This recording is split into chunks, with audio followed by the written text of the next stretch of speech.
Chapter 1. Endings. Chapter text. If you want to be a hero so badly, take a swan dive off of a roof and hope for a quirk in your next life. That moment with Kakin, that's when everything started going wrong. At least that's what Izuku thought as he grasped for something around him, for anything solid. He couldn't scream, he couldn't breathe, not with the green sludge being shoved down his throat. Izuku wiggled around, gagging, trying to get out of the sludge that was the villain's body. But nothing was working. What did he say he wanted? A flesh suit? He clawed at everything around him. Not becoming a flesh suit today, buddy. He thought. Stop moving. You're just making this harder for yourself. A voice growled. Izuku guessed it came from the sludge because of the way it vibrated along with the words. He shivered. This has to have been one of the weirdest experiences he's had in his life so far. While he was thrashing around, his hand finally caught onto something solid. What is that? He thought, grasping it and pulling it. Ow, you little brat. The villain hissed in pain. Eyes are sensitive, you know that. Oh, it's an eye. He would have laughed at the absurdity of the situation if he wasn't currently suffocating, or would it be drowning, in the sludge of this villain. Suddenly, the green sludge around him tightened and his vision grew fuzzy. He knew he was going to pass out soon and probably die if he didn't do anything. Oh, wouldn't that be nice? To just let go. He mentally slapped himself. No, not right now. Come on, I'll figure this out. The eyes are solid, right? Well, his internal monologue was cut off by a loud voice at the end of the tunnel. Texas smash. Suddenly, it was as if life came back to him. He gasped, finally being able to breathe freely, and fell to the floor. He gripped the front of his shirt, right above his heart. It felt as if he was learning how to breathe again. No need for fear, for I am here. The voice in the tunnel called again. It echoed throughout the tunnel, pulsing against his head. Izuku froze. He knew that voice. He's heard it so many times before online. He quickly turned his head. All might. He coughed, his voice strained and dry. God, it hurts. The #1 hero just smiled, shining in all his radiant glory. You all right, my boy? That was quite a villain. Good job on holding out so long, but I've got him now. The man held up the bottle. Izuku could see the eyes whipping around rapidly, as if looking for an escape. He coughed again. Man, this is not going to do anything good for my lungs, he thought, trying to stand up.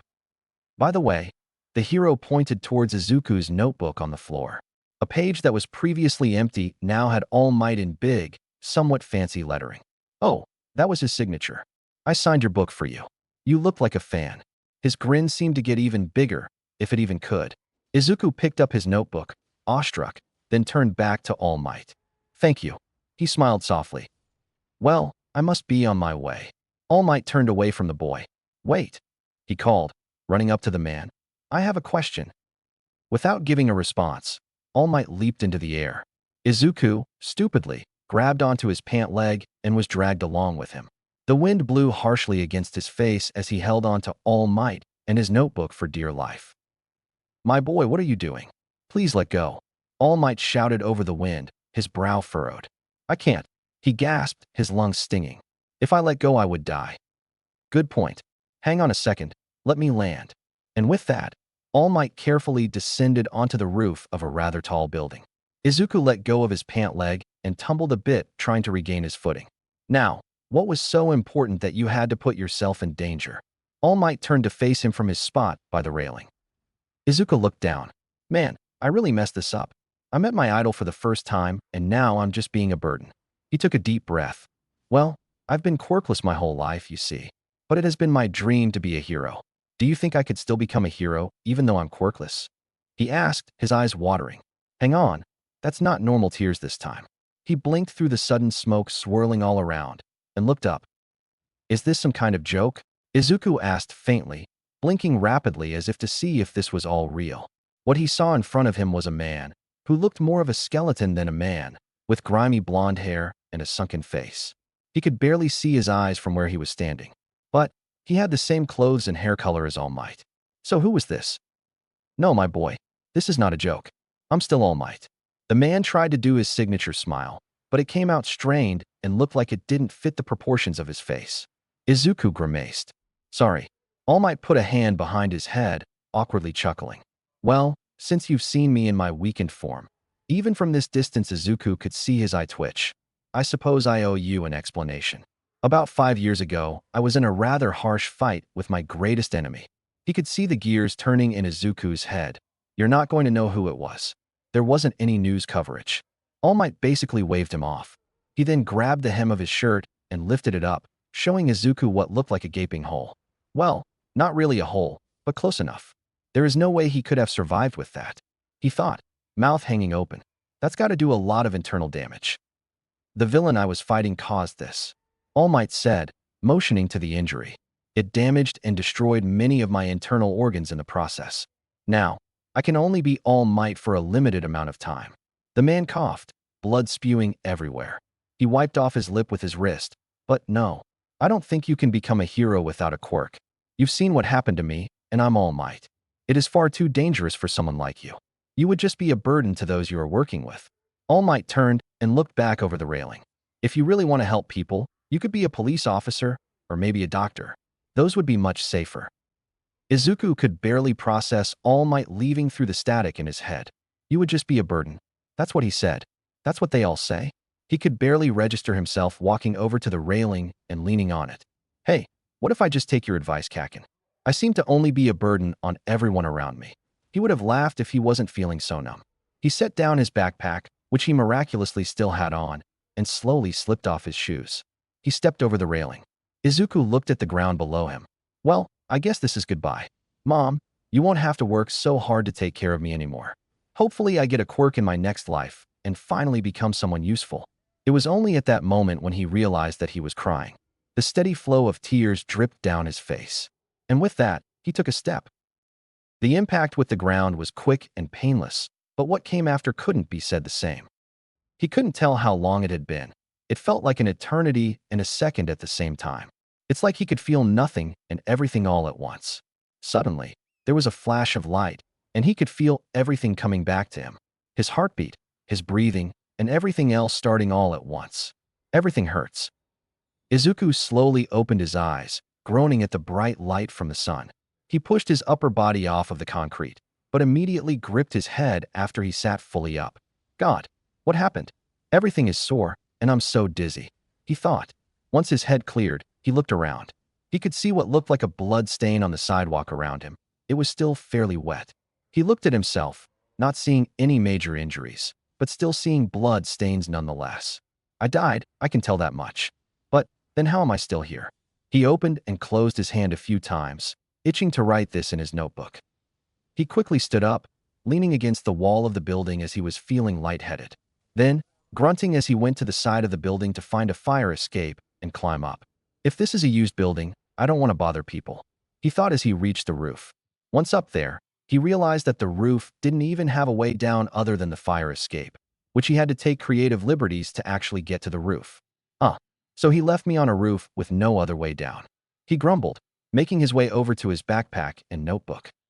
After getting back down as quickly as he could, or as well as he could with how sore he was, he heard explosions from farther away. Must be a villain attack, he thought, limping his way over to the noise.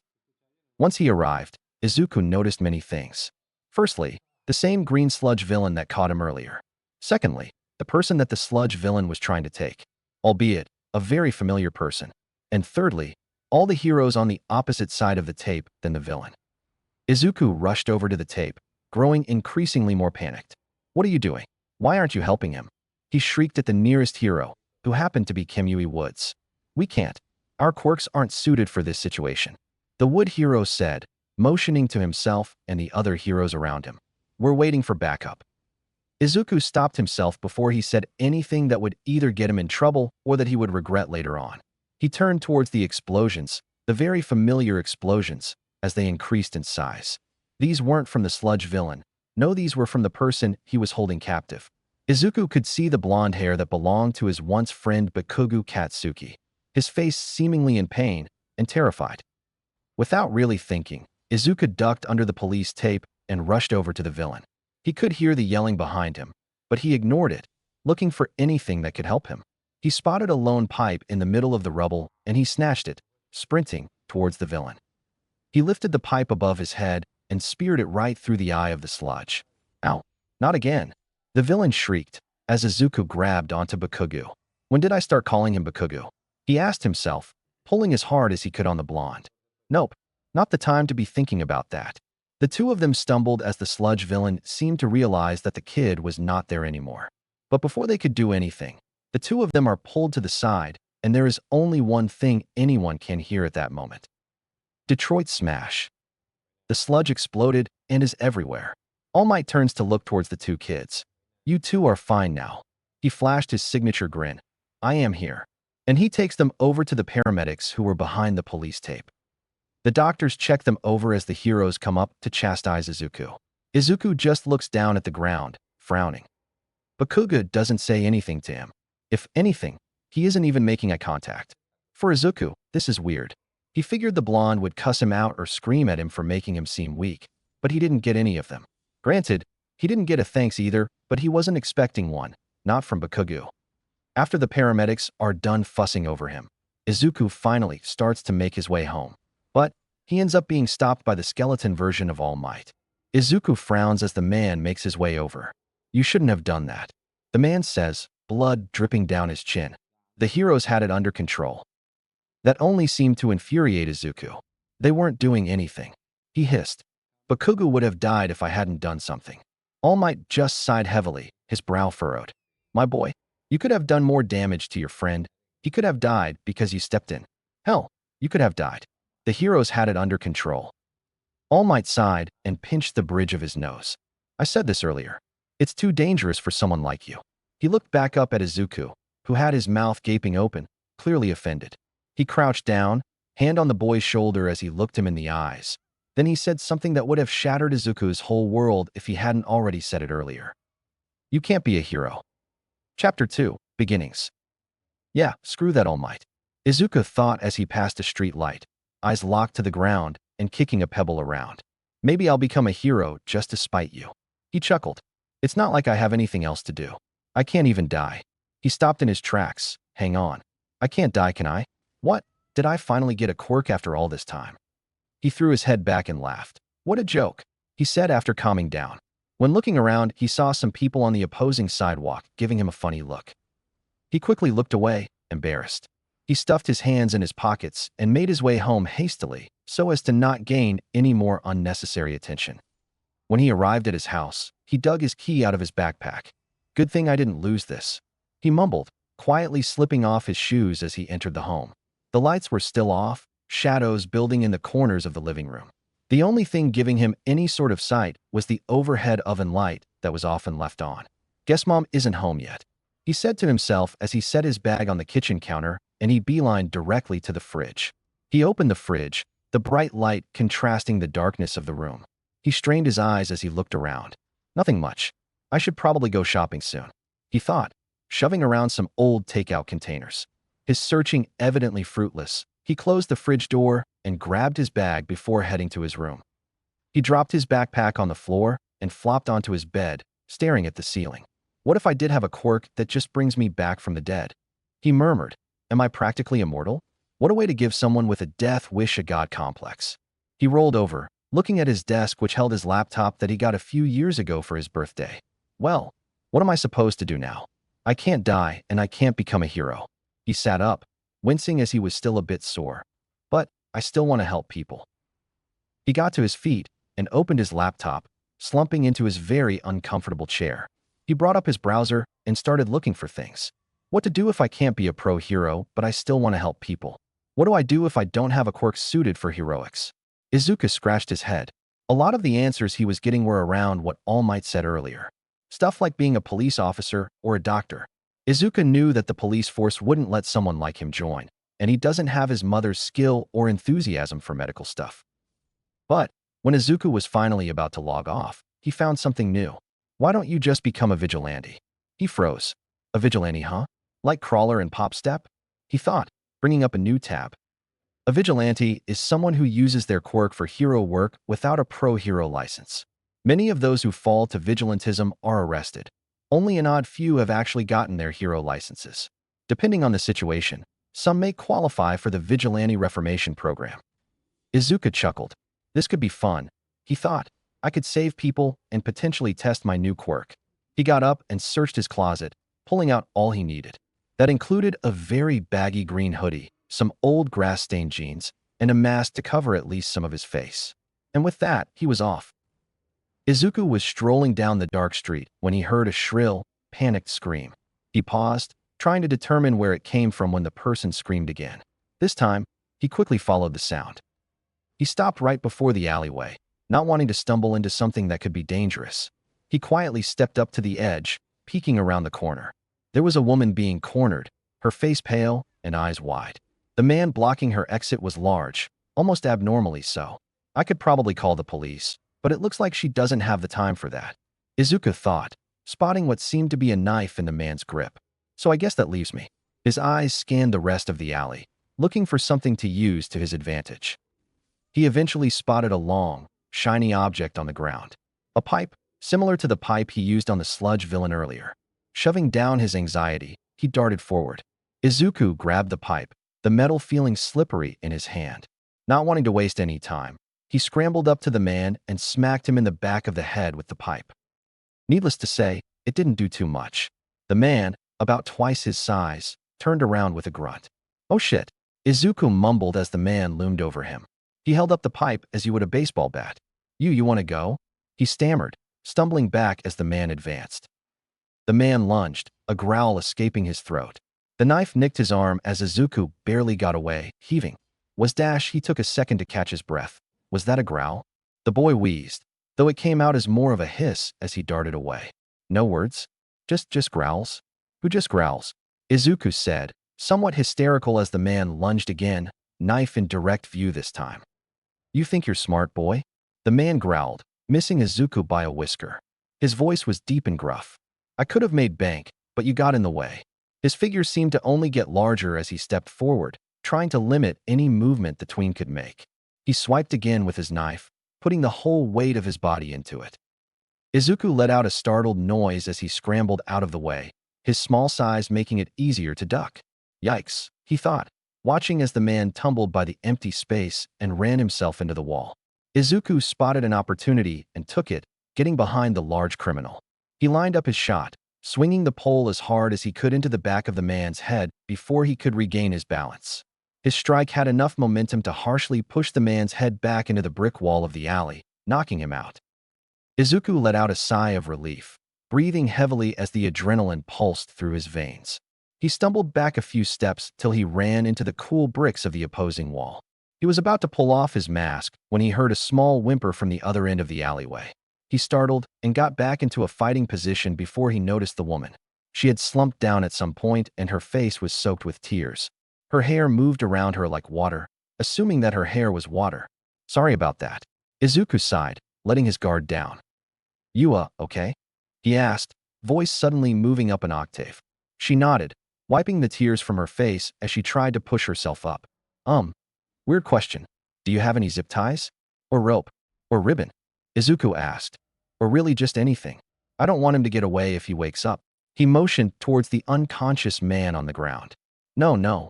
Sorry," she replied, picking up her purse off the ground. Izuku realized that was probably what the criminal was after. "All right, it's fine." He looked around the alley. "Could you call the police or something? Let them know what happened and stuff," the teen suggested. He didn't hear or see her respond, but figured she listened based on the sound of shuffling through her bag. He spots a dirty piece of cloth nestled in a pile of trash bags and carefully picks it up. Gross, he thinks, ripping the cloth into strips and using them to tie the man's wrists together.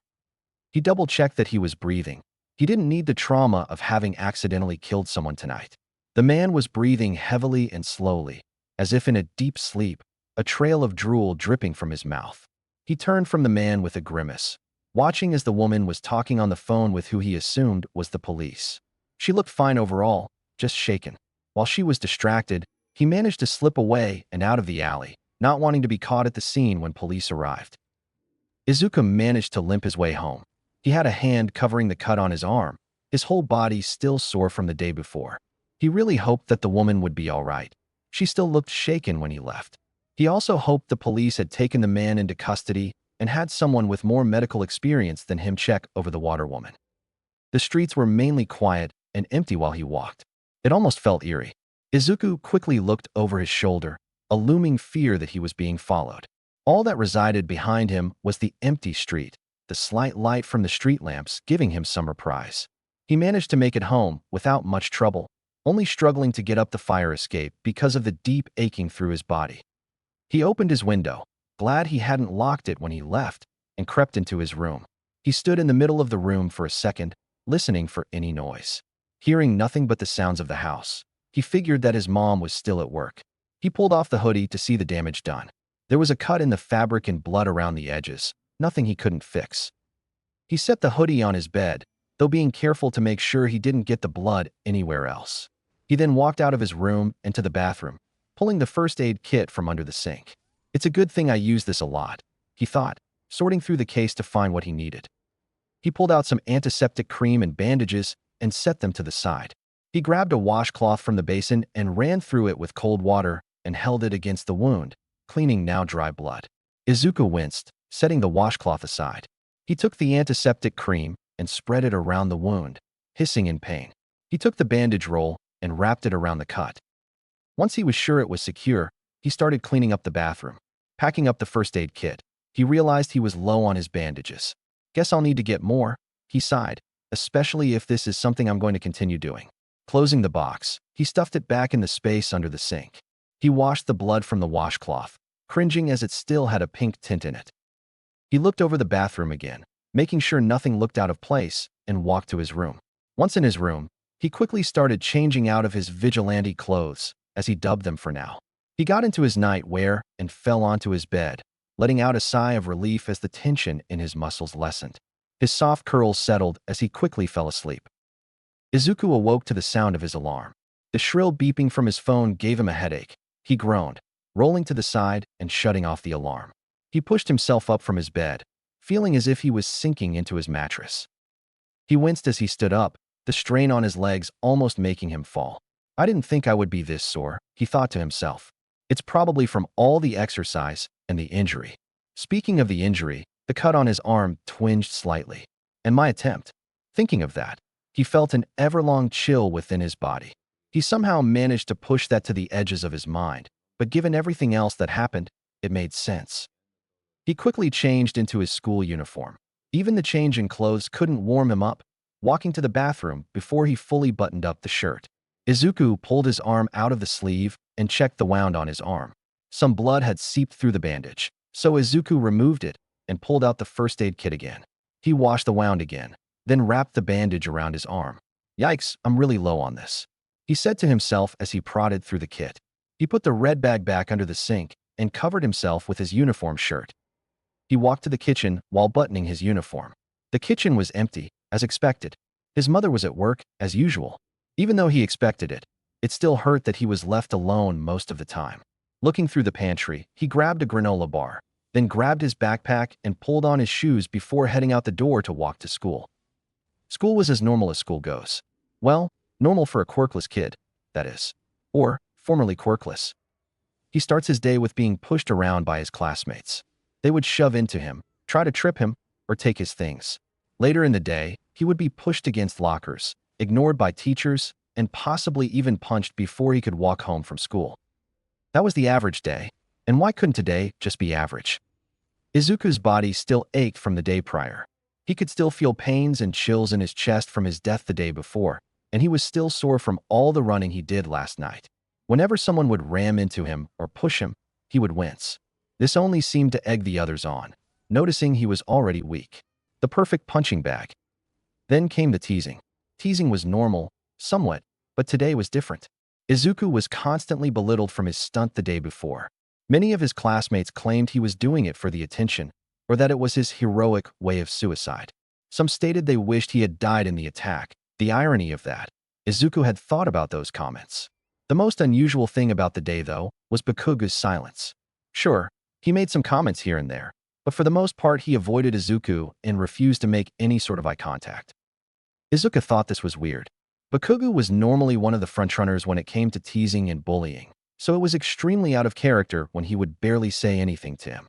Maybe he was just shaken from the attack, or he was having a change of heart. The former seemed the most likely.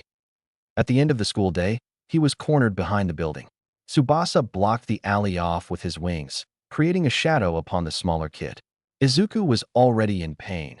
aching from his attempt and his fight the day before. But he knew that these guys wouldn't give up their pursuit just because he was already injured.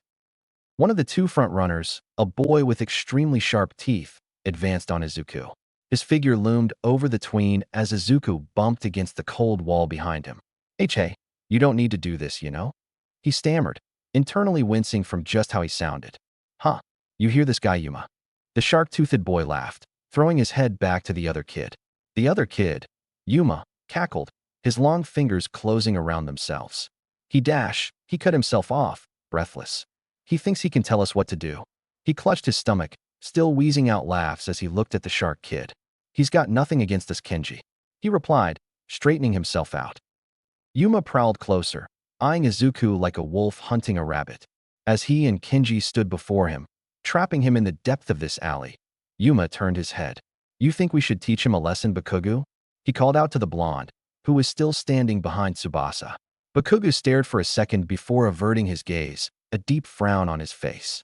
Yeah, teach him a lesson. With mirrored grins of delight, Yuma and Kenji advanced, leaving a shadow of pain in their wake. Chapter 3, Findings. The walk home was abysmal. Izuku figured that they weren't going to go easy on him, and he was correct for assuming so. After being almost beaten to a pulp, Izuku managed to limp his way back home. Izuku was surprised he was even able to walk home in the state he was in. He could already tell that he was going to have some bruised ribs as Yuma and Kenji targeted those the most. He figured they focused on that area because it was easily hidden, but that doesn't mean they shied away from his arms and legs. He tried to hide his arms away as he passed a couple walking down the sidewalk. They gave him a nasty look as he hurried by. He realized that they probably thought he was some troublemaker, given the suspicious way he was walking and the barely covered bite on his bicep. It was still bright red and irritated, blood welling up in the teeth marks. A very thoughtful gift from Kenji. The boy's sharp and shark-like teeth had managed to rip through his sleeve and deep into the flesh of his arm. But it didn't look too unusual with the state his uniform was in, rips and tears just shy of showing off his whole torso. Tears welled in his eyes as he tried to rub them away, not wanting to show any more weakness as he rushed his way home. Upon reaching the apartment, he rattled the doorknob to find it was locked. He groaned, fishing his keys out of his bag and entering the apartment. He kicked off his shoes and immediately went to his room. There was nothing out here for him, especially when he knew his mother wouldn't be home anytime soon. He threw off his bag and flopped into his bed face first, only to let out a loud hiss of pain as he landed on some of his aching ribs. He rolled onto his back slowly and looked to the ceiling, wiping the remaining tears from his eyes. Izuku figured he should at least clean up his wounds before he knocked himself out, not wanting to risk infection. He knew that would be something much harder to explain away. So, he reluctantly got himself off his bed and hobbled to the bathroom to grab the first aid kit. He grabbed the gauze wrapping from the kit and set it on the counter.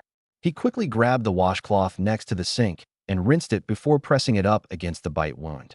He winced, but continued to wipe off all the dried blood from his arm.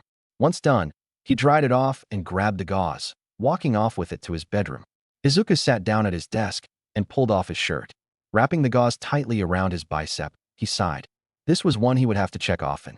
After securing the wound, he figured everything else would be fine at the moment. He focused his attention on his mess of a desk. His desk was littered with notebooks and stray papers. Some of his previous analysis for the future notebooks laid out open, post-it notes with new notes strewn through the pages and the desk. But he pushed those aside to pull out an empty notebook from a stack he had. If he was going to get stronger physically, he would have to make a plan. He knew his current strengths, mostly being his quirk analysis skills, but he would also have to target his weaknesses, being his physical state. But he wanted some notes first. His hands seemed to fly across the page as he hastily scribbled all he could remember about the man he fought the day before. From Izuku's immediate knowledge, there wasn't anything visually that he could contribute to a quirk, but the sheer size of the man could be a factor. Whether that was quirk-related or just how he was built was something that he was unsure of. It wasn't like he could just go back and ask him. Anyways, the quirk could have been something mental-based for all he knew. He didn't have any evidence to really determine a quirk, so he figured he should just take notes of the fight. He started jotting down his recap of the fight, noting specific moves either the villain or himself used for further reference. He wrote on and on about every little detail he could remember or anything he would need to improve on. He would need to rely more on strategy if he couldn't use his quirk or physical abilities. His quirk would only be useful in very limited situations, that being if he succumbed to whatever injuries he may sustain. At the end, 3 pages were covered line to line with scrawled, barely legible notes. But it was all he needed at the moment. He would clean up and rewrite his notes another day. With a yawn, he pushed that notebook aside. That one would mainly be for his patrol brain dumps, until he could get a smaller notebook to carry with him. Grabbing another empty notebook from the stack, he titled it Villain Analysis for the Future. He knew it was something he was going to need when he was cleaning his notes. Along with that, in his future as a vigilante, he might end up looking into cases or more long-term villain hunts, tracking down leads for either a hostage, missing person, or even a crazed serial killer. Though he doubted he would need it now, but for the future. Looking at the time on his phone, the bright screen read 10:48 p.m.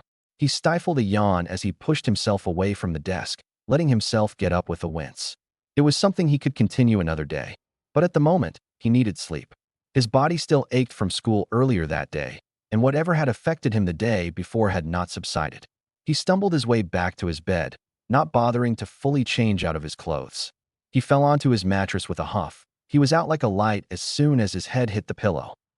The early morning was brisk and bright, deep rays of gold shining through the clouds as Izuku jogged the streets. His breath came out heavy and loud, his throat almost stinging as little puffs appeared in front of his mouth. The few people out this early gave him side eyes or glances, but paid him no more attention than anyone else. Izuku rounded a street corner before checking his watch, 20 minutes. He slowed down before coming to a stop, hand on the wall next to him to brace himself as he gasped for air. It was the second day of his workout routine. He'd been starting with morning jogs every day as a way to build stamina. He knew he would need it in the long run. He started yesterday with a 15-minute jog, and he was going to continue adding more minutes for as long as he could. He hadn't quite figured out the rest of his workout strategy. He doesn't even have a gym membership, though he highly doubts that he would even be able to get one with his current quirk status. Saying that he does have one would be unhelpful, unless he somehow had proof he could come back from the dead. No one would believe that, but he started to figure out things on his own. Izuku has been watching some stretching and yoga-type videos to improve his flexibility, along with some martial arts videos to at least give him a grasp on hand-to-hand combat. While out on his patrols, he had been putting those to practice. A few nights before, he managed to hit a good few hits on a villain's body before knocking her in the jaw. It hadn't quite taken her out, and he still needed to find something to knock her out, but it was progress. He quite liked the feeling of working out, and how his body felt afterwards. Sure, it ached and was sore, but it was in a way that felt good. He got up from his hunched position, stretching himself out as he took some deep breaths. His throat was extremely dry and stung, leaving tears in his eyes whenever he tried to swallow. Knowing there was a convenience store nearby, Izuku pulled out his phone and started on his way there. He browsed the most recent news, which was mostly full of politics, but he found an article about a recent fight with Endeavor. It was a pretty big scene and had many casualties, but luckily no deaths were reported. Izuku grimaced. He had never been fond of Endeavor's fighting style. Looking back up, he was greeted with the large glass windows of the hole-in-the-wall store. He pushed open the door, a little bell jingling as he entered. He pocketed his phone and waved to the cashier, who paid him no mind. He went right to the back of the store and tore open a freezer, grabbing a water bottle and letting it shut. He was browsing through the shelves, looking for some kind of snack he could bring home, when he heard the jingle of the bell on the door and a thud of that same door being thrown aside and hitting shelves beside it. Izuku grabbed a candy bar he was looking at and hid behind the shelf, watching as a scaled man, looking more like an anthropomorphic iguana, made his way to the cashier. He pounded his hand on the counter to get the cashier's attention. "What do you dash?" The cashier looked up from her phone, a look of annoyance on her face. "Want?" She shifted in a way that her face was covered by both her hair and the scaled man. "I want you to give me all you got," he demanded, pulling an object from his pocket, his scaled tail swishing behind him. All right," the clerk said, voice noticeably higher than it was before. "Just hang on a second." Izuku could hear the shakiness of her hands as she fumbled with the cash register. The iguana man looked even more impatient, a low hissing in his throat as he held out whatever he had in his hand. Izuku realized it was a gun. "Hurry up, woman." Pushing himself into her face, he pointed the gun right at her forehead. Izuku knew he had to step in soon, or things would get really messy. He scanned the area around him.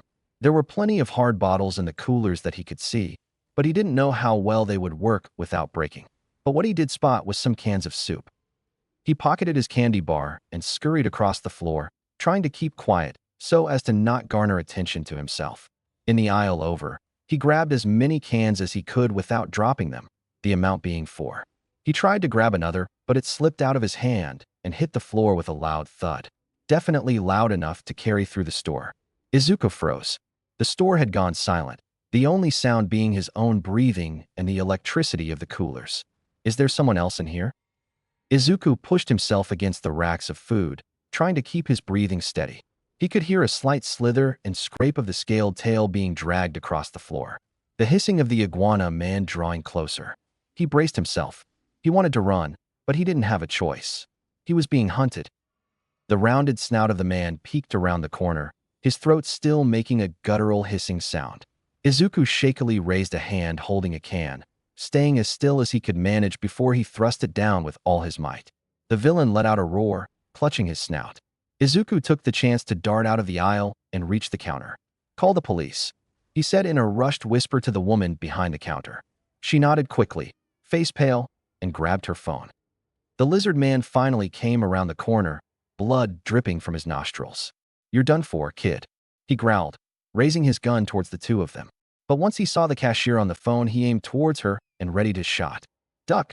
Izuku shouted, ducking as the shot was cast. The woman screeched and ducked behind the counter.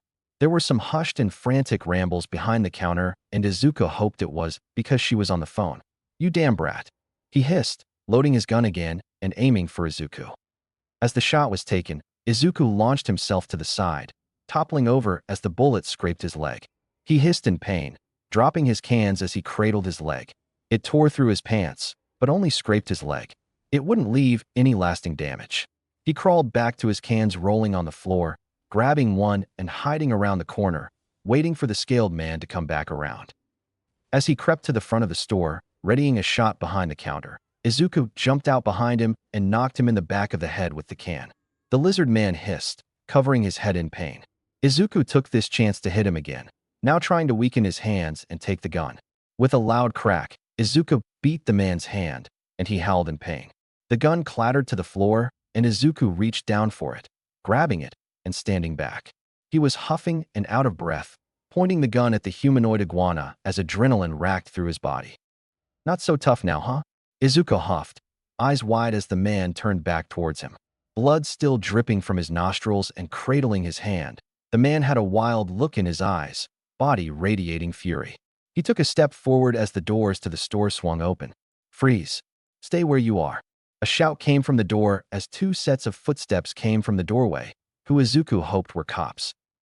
Izuku couldn't see them that well from where he was standing, but he noticed the iguana's eyes go wide. He stammered something nonsensical and stumbled back a few steps. The cashier peeked up from over the counter, looking relieved. "This guy right here, officers," she said, her voice slightly shaky as she pointed towards the lizard man. The two cops advanced, now coming more into Izuku's view. He shakily lowered the gun and dropped it, the sound making a loud, clattering noise. "Who else is here?" A cop looked around the corner, gun still drawn. Her partner moved to cuff the lizard guy. Just me." "Sorry, officer," Izuku said, voice small. "I was in the store when he robbed it. Here is his gun." He moved to pick it up, but the officer stopped him.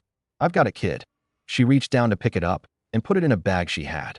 "We'll need to inspect it later. Rather not get too many fingerprints on it right now." She gave him a slight smile before she turned back to her partner. "Got him locked up?" The other cop nodded. "Got him, Chief Hattori. We're going to need to get him patched up, though. His hand looks broken in multiple places." Chief Hattori looked back at Izuku and nodded. "You're good to go, kid. We've got Ms. Ito here for questioning, and I'm sure she can tell us what happened." Izuku nodded. "Thanks, ma'am." But instead of leaving, he went to the back of the store and grabbed the water and candy bar he dropped, bringing it back to the cashier. "Here," he said as he dropped the money and left without giving any time to receive his change. He drank through the whole water bottle just on the walk home. His throat had been parched throughout that whole experience. He was still shaking off the nerves he didn't realize he had. He didn't know why he had been so scared, but the adrenaline kept him going. Maybe it was because he was in his Izuku persona and not in his vigilante one. He could deal with stuff like that when he was his vigilante self. But maybe it was also because he hadn't fought someone using a gun before, meaning he and the victim were in even more danger than if the villain had just a knife. Izuku had also never handled a gun before, and he definitely didn't want to be the one shooting it. But that was all stuff to process another day. He was munching on his candy bar when he entered the apartment, quickly slipping his shoes off and heading to his room. He sat himself at his desk and looked over the papers he had scattered there. All were filled with barely legible notes and some sketched-out drawings of costume ideas and weapons. Some were drawings of villains he has fought over his time as a vigilante. Some were more doodles on heroes he has encountered.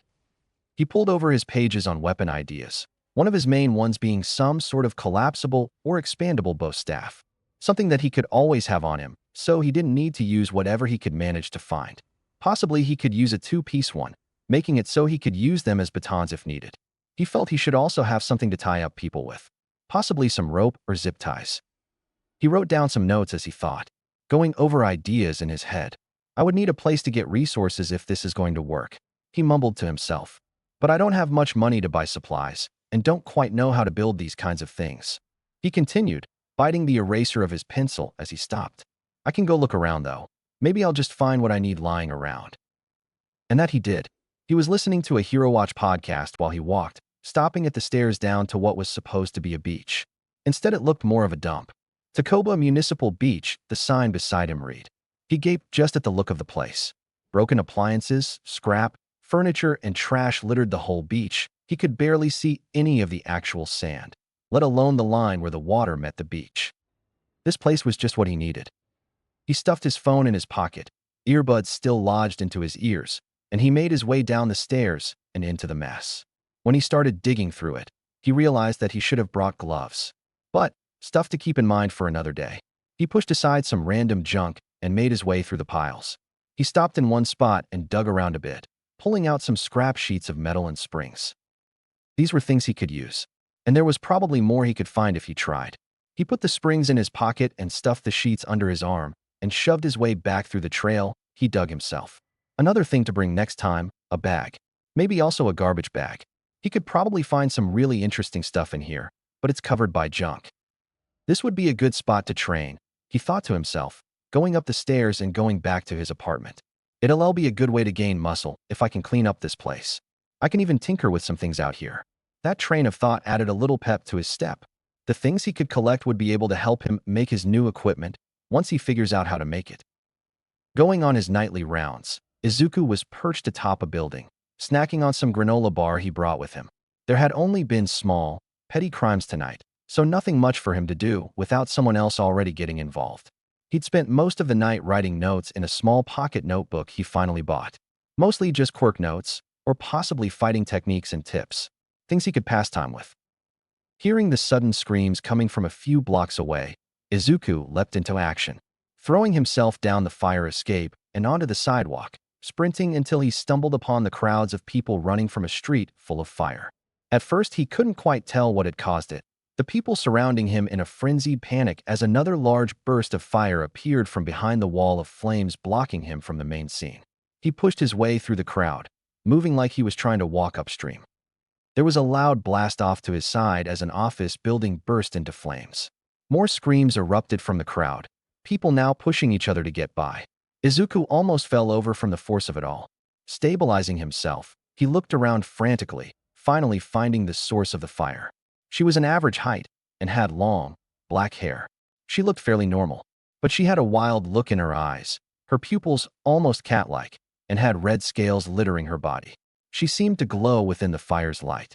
Just as it seemed she was going to do something, a quick flash flew past him with an inhuman speed. Izuku almost thought he was imagining things till he saw that same flash stop. It was Ingenium, the turbo hero. He launched himself into the fight, and it looked like he had it covered for now. The screams from the burning building tore his attention away from the fight. Certain spots of the building were already crumbling. It seems it wasn't very stable even before the fire. But the fire was getting worse, and most of the screaming came from inside the building rather than outside. Everyone, get out of the way, he shouted to some people just crowding outside of the building. Rubble was still falling from some of the higher stories. Clear out. Some people in the crowd looked at him with panic and fear in their eyes. Are you a hero? A lady asked Izuku, but before he could get in a response, someone else chimed in. There are people still stuck in there. Help them, they said with a panic to their voice. Izuku nodded. Keep people back away from the building. I can't have you guys crowding the exit, he said before he sprinted through the crowd and into the burning office building. The bottom 2 floors were relatively clear, just some debris and smoke. It made sense that most of the people had been able to escape. Izuku soon found the staircase to the 3rd floor, and he quickly ascended the stairs. As soon as he got to the 3rd floor, he was hit with a wave of heat. He started coughing at just the severity of it. He could hear some screams and cries from the far end of the hall. Before him were some fallen supports that seemed to be the main blockade. At this point, they were seeming to be more of a bonfire with the way they were lit. Izuku grabbed a broom he found on the side and used it to shove the beams to the side, giving some room for him to cross. He kept the broom with him, just in case he needed to move more blockades. But he would get rid of it if it became a danger to himself or others. He moved closer to the cries for help, thankful that he had a mask to block out most of the smoke. But it also meant taking deep breaths was a bit harder. He spotted a group of about 5 people, all huddling together. You guys all right over there? He called, making his way to the group. A man with small dragonfly wings on his back turned to look at Izuku, a relieved look on his face. Are you a hero? We've been stuck here and no one has been able to help us, he said, motioning to a hole in the floor that Izuku had not noticed before. The floor caved in while we were trying to escape. We're all too scared to cross. A lady beside him said. Okay.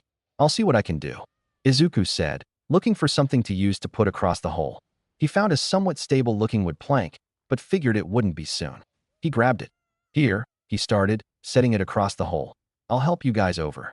Just be careful taking steps, he said, reaching his hand out to grab onto and stabilize whoever came across first. The man with the dragonfly wings stepped forward, carefully crossing the makeshift bridge. I can help you, he said, also holding his hand out. Izuku was grateful, as the man was much more muscular than him. Come on, he called as people started moving forward. They managed to get 3 more people across before the ceiling started collapsing in on itself. The last remaining person on that side ended up being caught in the crossfire, the debris falling on top of them. There was a horrified scream from one of the people on his side when the ceiling fell. Izuku launched himself forward, pulling himself from the grasp of the dragonfly man, trying to hold him back. Stay back, he called out behind him, quickly launching himself across the now flimsy bridge and reaching to the person underneath the debris. She had short auburn hair, but it was hard to tell in the fire lighting, tears spilling from her eyes. Izuku tried shifting some of the wood supports on top of her, but stopped when she cried out in pain. Stop, she cried, bright eyes looking at him pleadingly. Please. You can go on without me. She coughed. Izuku crouched down to look her in the eyes. I'm not going to leave you here. You will not die like this, he replied, and started to shift some of the debris off of her. He tried to be careful about what he was moving and how it would affect the woman. As he was doing this, though, the fire crept closer to them, almost singing Izuku pants. He panicked slightly and almost dropped some of the wood back onto the woman, but continued to give her the space she needed to crawl out. Once she got out, she was panting heavily, a clear injury on her calf. He helped her up and passed her off to the people on the other side. After making sure she had the psychical support she needed to get out of here, Izuku started leading the group through the fire and out of the building. There were many cries and thank yous as he exited the building with the group, but he quickly passed them off as he assessed the rest of the scene. Ingenium was still going at it with the villain, who had some sort of fire quirk. Its exact details Izuku didn't know. The both of them seemed to be tiring out, which wasn't looking good. Izuku also noticed 2 others creeping towards the fight, and he wasn't sure if they were friend or foe. He figured foe by the way they were looking at the hero. This wasn't going to be a fair fight, 3 against 1, so Izuku knew he had to step in. He ran in and shouted, Ingenium, look out, as the woman of the new pair shot a bolt of plain electricity at the turbo hero. Ingenium managed to duck out of the way, shooting a relieved gesture Izuku's way. The fire woman took this as a distraction to try and burn Ingenium, but Izuku pushed her out of the way and took the brunt of the attack himself. This is when he realized she had more of a fire-breathing quirk, maybe something akin to a dragon, but Izuku didn't have the time to analyze and figure it out. Izuku bit back a scream as it seemed the flesh was burning off of his arm. Luckily, it was only a small section, but he had blood trickling down from his mouth as he stumbled back towards Ingenium. Kid, you alright? He asked, trying to stabilize Izuku. Izuku nodded. I'm fine. He bit out, spitting out some of the blood filling his throat. This is a 3-2 fight, but it seems the fire breather is weak. He looked up to the hero for confirmation, receiving a nod. If we can figure out what quirk the last one has, we can possibly turn this fight around. All right. Ingenium nodded, stepping forward. But be careful this time, kid. We wouldn't want a new hero like you to have to retire early. You've got a good run ahead of you, he said, giving Izuku a thumbs up. Izuku felt his heart flutter for a second. Someone actually believed in him, and a hero no less. Izuku nodded. All right.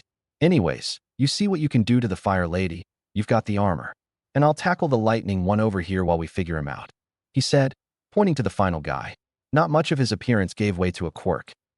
With that, the two quickly split, making sure to stay near each other for Ks, but still keeping each other space to fight. During this fight, Izuku saw Ingenium being cornered by both the fire lady and the man with the unknown quirk, but he seemed to be sweating, an inhuman amount of sweat. That was when Izuku saw him dissolve under Ingenium's hit, turning himself into a puddle of water to avoid it. Ingenium, he called, ducking out of the way of a lightning strike.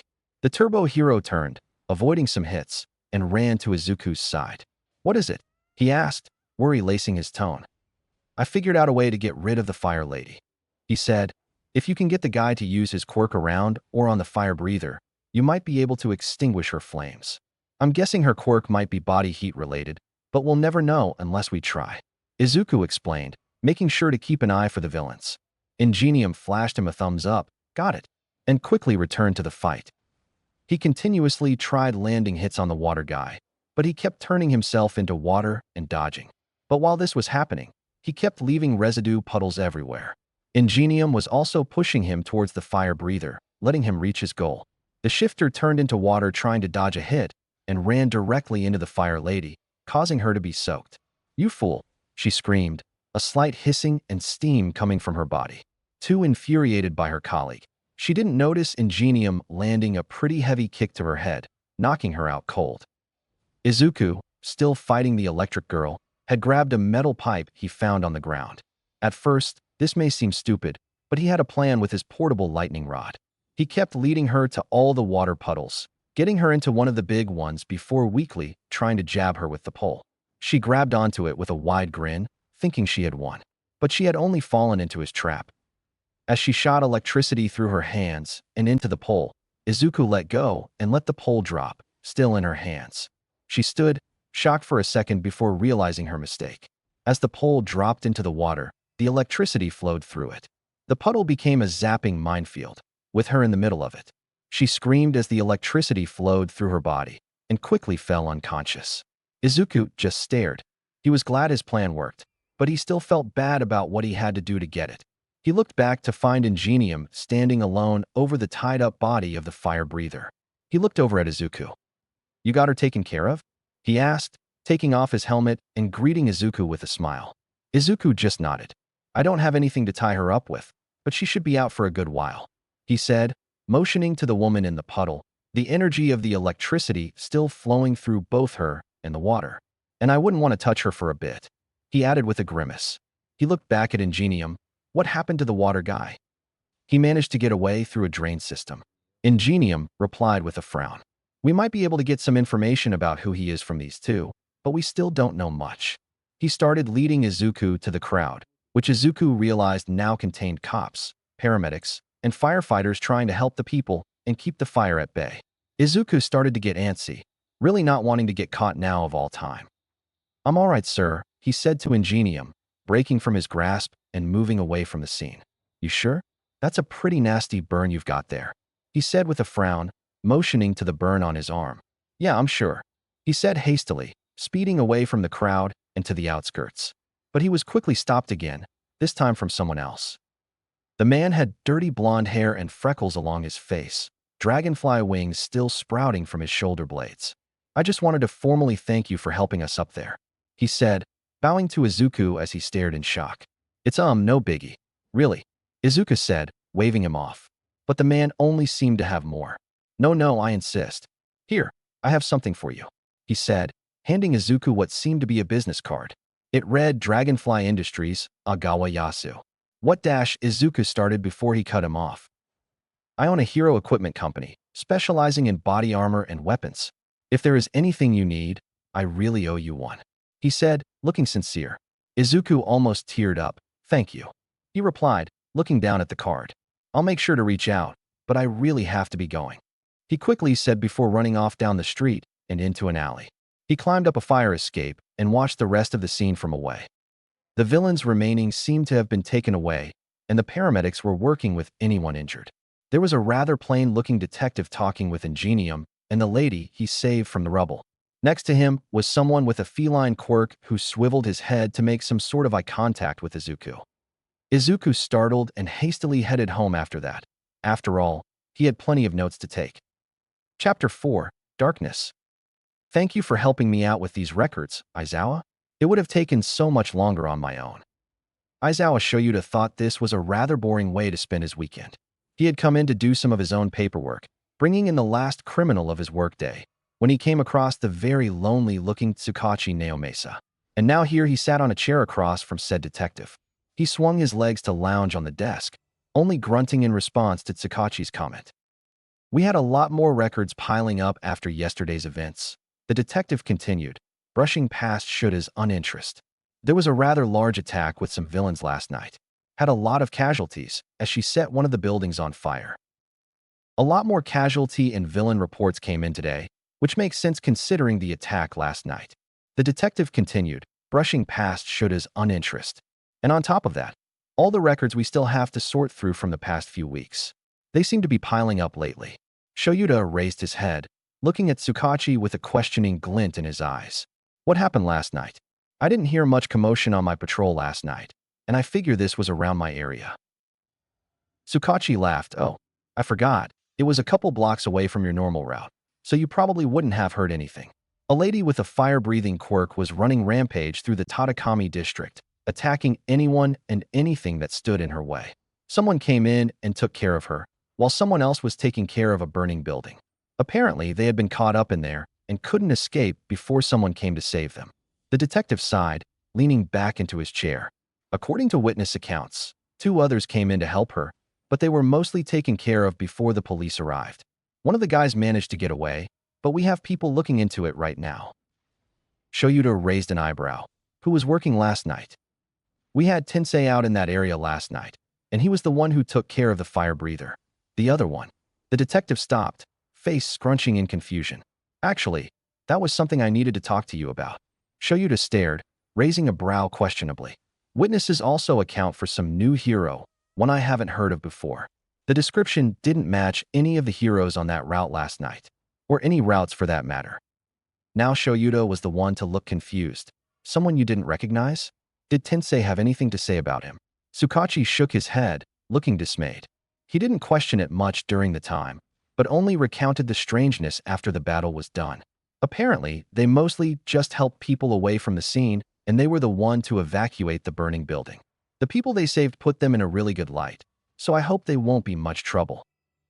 Shoyuta sighed, sinking further into his chair. I see what you're doing, Tsukachi. He dragged his hands down his face, pulling at his eye bags.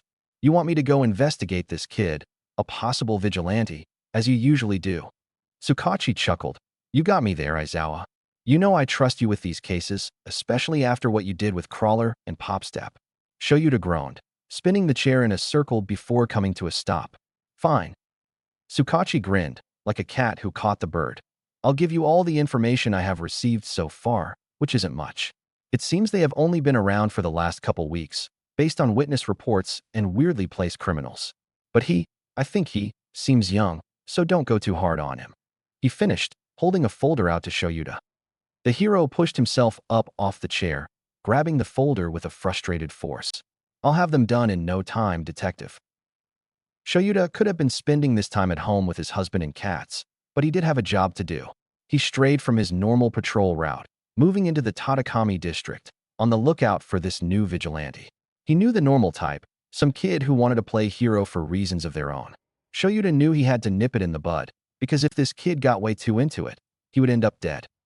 Tsukachi had put Shoyuta in charge of a lot of the vigilante cases he acquired, probably because he was efficient at his job. A couple years ago, he was put in charge of the Narahata Vigilantes, Crawler, Pop Step, and Knuckle Duster. He'd managed to finish off that case with Crawler getting his actual hero's license, going off with Captain Celebrity, and taking on the new alias of Skycrawler. From what he heard, Pop Step had gone on to become some sort of idol, keeping herself from actual crime. And Knuckle Duster was unknown to him. After that encounter, Sakachi had started to send him after other possible vigilantes or hero wannabes. Maybe it was because a lot of them tended to be teenagers who didn't get accepted into the hero school of their choice. They felt they didn't have another option. And should his occupation as a teacher probably made it seem he was good with kids, he would argue otherwise. Going through this line of thought, Shoyuta leapt from rooftop to rooftop, looking for any sort of disturbance. He was a few streets away from his normal patrol route, trying to get a gaze on the terrain. He hoped he would be able to get this kid back on a normal track, just so he could be back in his patrol area sooner. From the file he had received, Shoyuta got a few key details about the new vigilante. They were adorned in a baggy and tattered green hoodie, though some people recount it being black. The hood covers their head along with a mask on their face, concealing most of the prominent features to look for. Claims from eyewitnesses that have heard them speak said they had a younger-sounding voice, which had Shoyuta assuming that they were likely some disgruntled teen. He hoped he would be able to get the kid off the streets soon.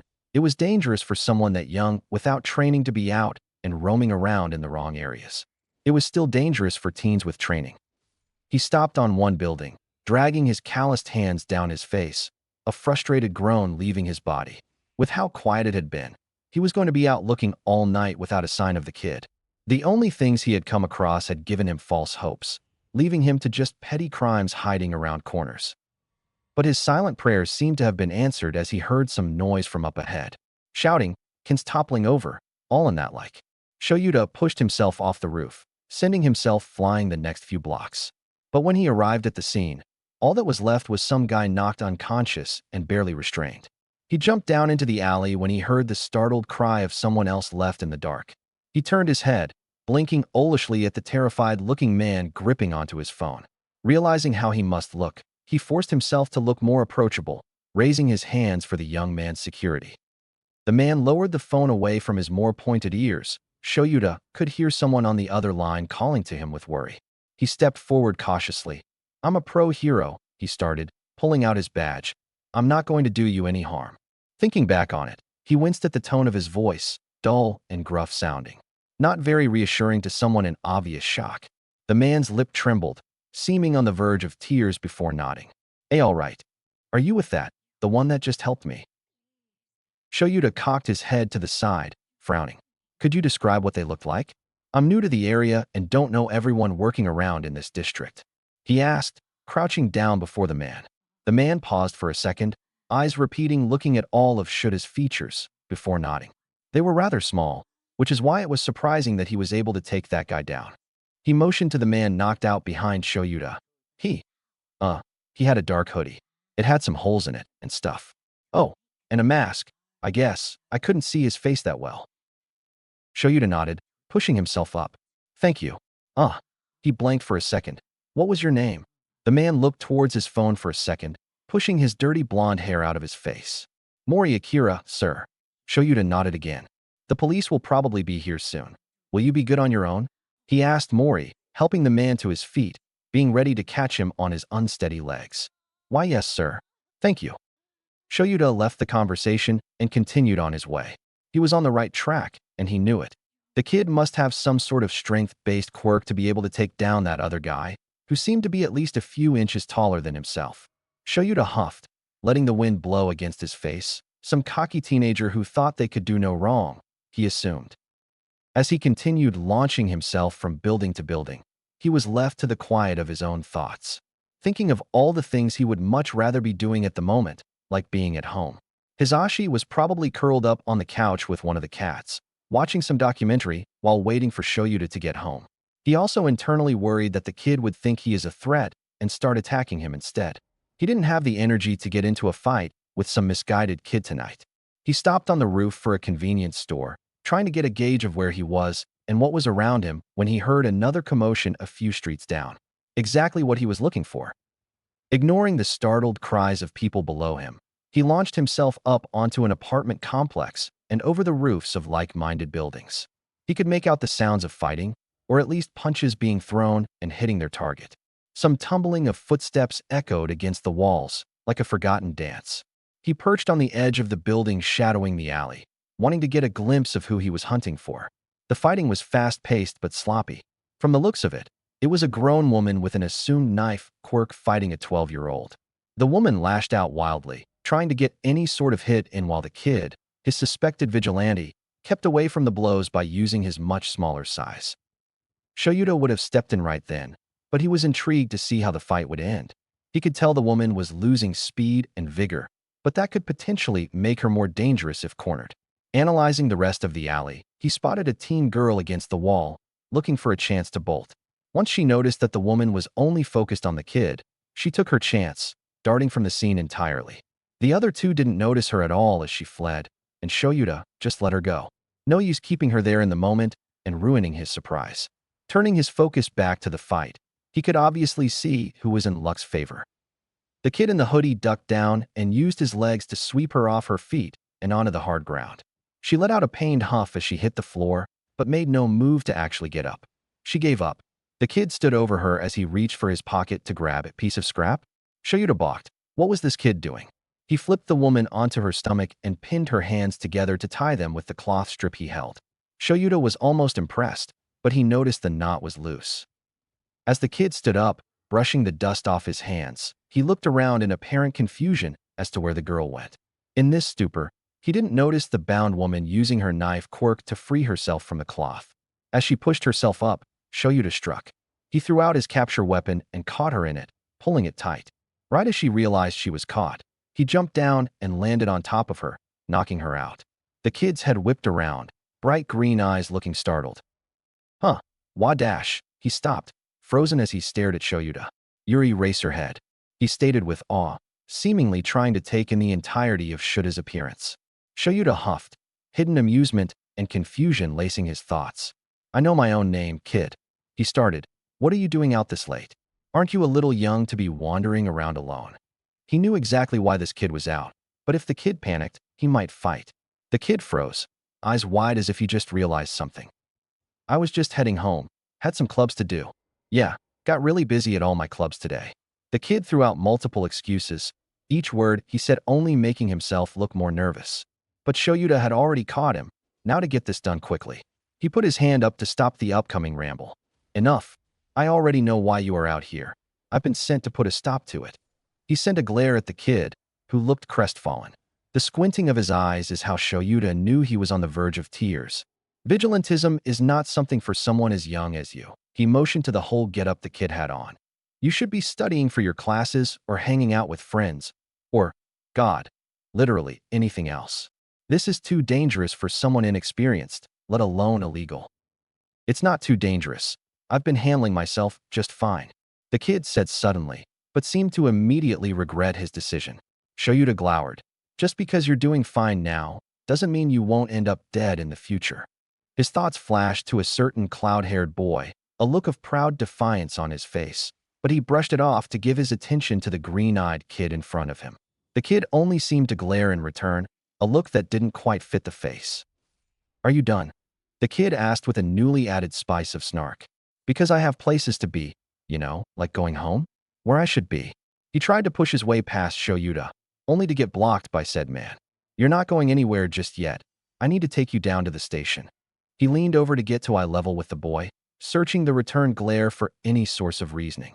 You've been causing a lot of trouble, and we need some sort of identification. You don't have too much attention yet, so it still looks plausible for you to get out of this with just a slap on the wrist. He tried to reach out to the vigilante, but he quickly darted out of the way. So this is how it's going to go. Shoyuta lashed out at the kid with the remaining part of his capture weapon, but the kid somehow dodged again. Shoyuta grumbled as he watched the kid scurry up the fire escape like a scared cat, leaping over the edge and onto the roof. Shoyuta attempted to follow, but he wouldn't get far with a body dragging along.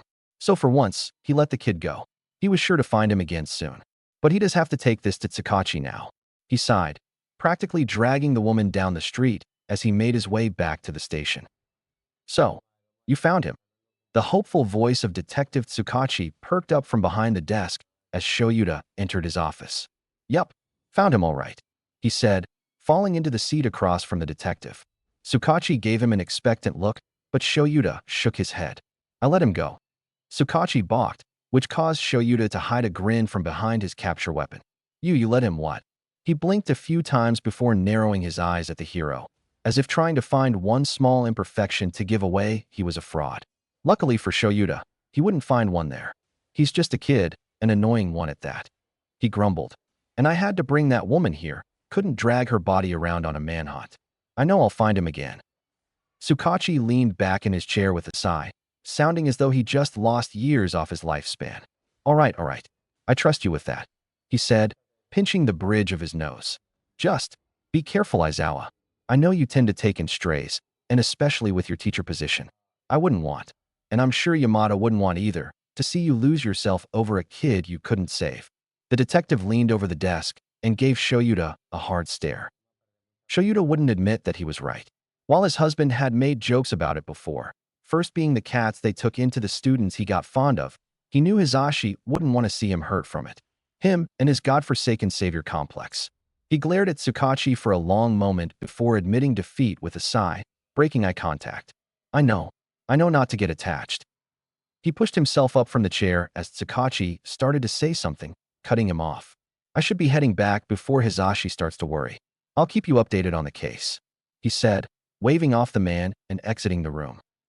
Running into the kid had become an almost normal thing. Shoyuta would follow the sound of trouble and often found the kid along with it. After each confrontation, Shoyuta would try to talk the kid into coming with him to the station, but he would always refuse.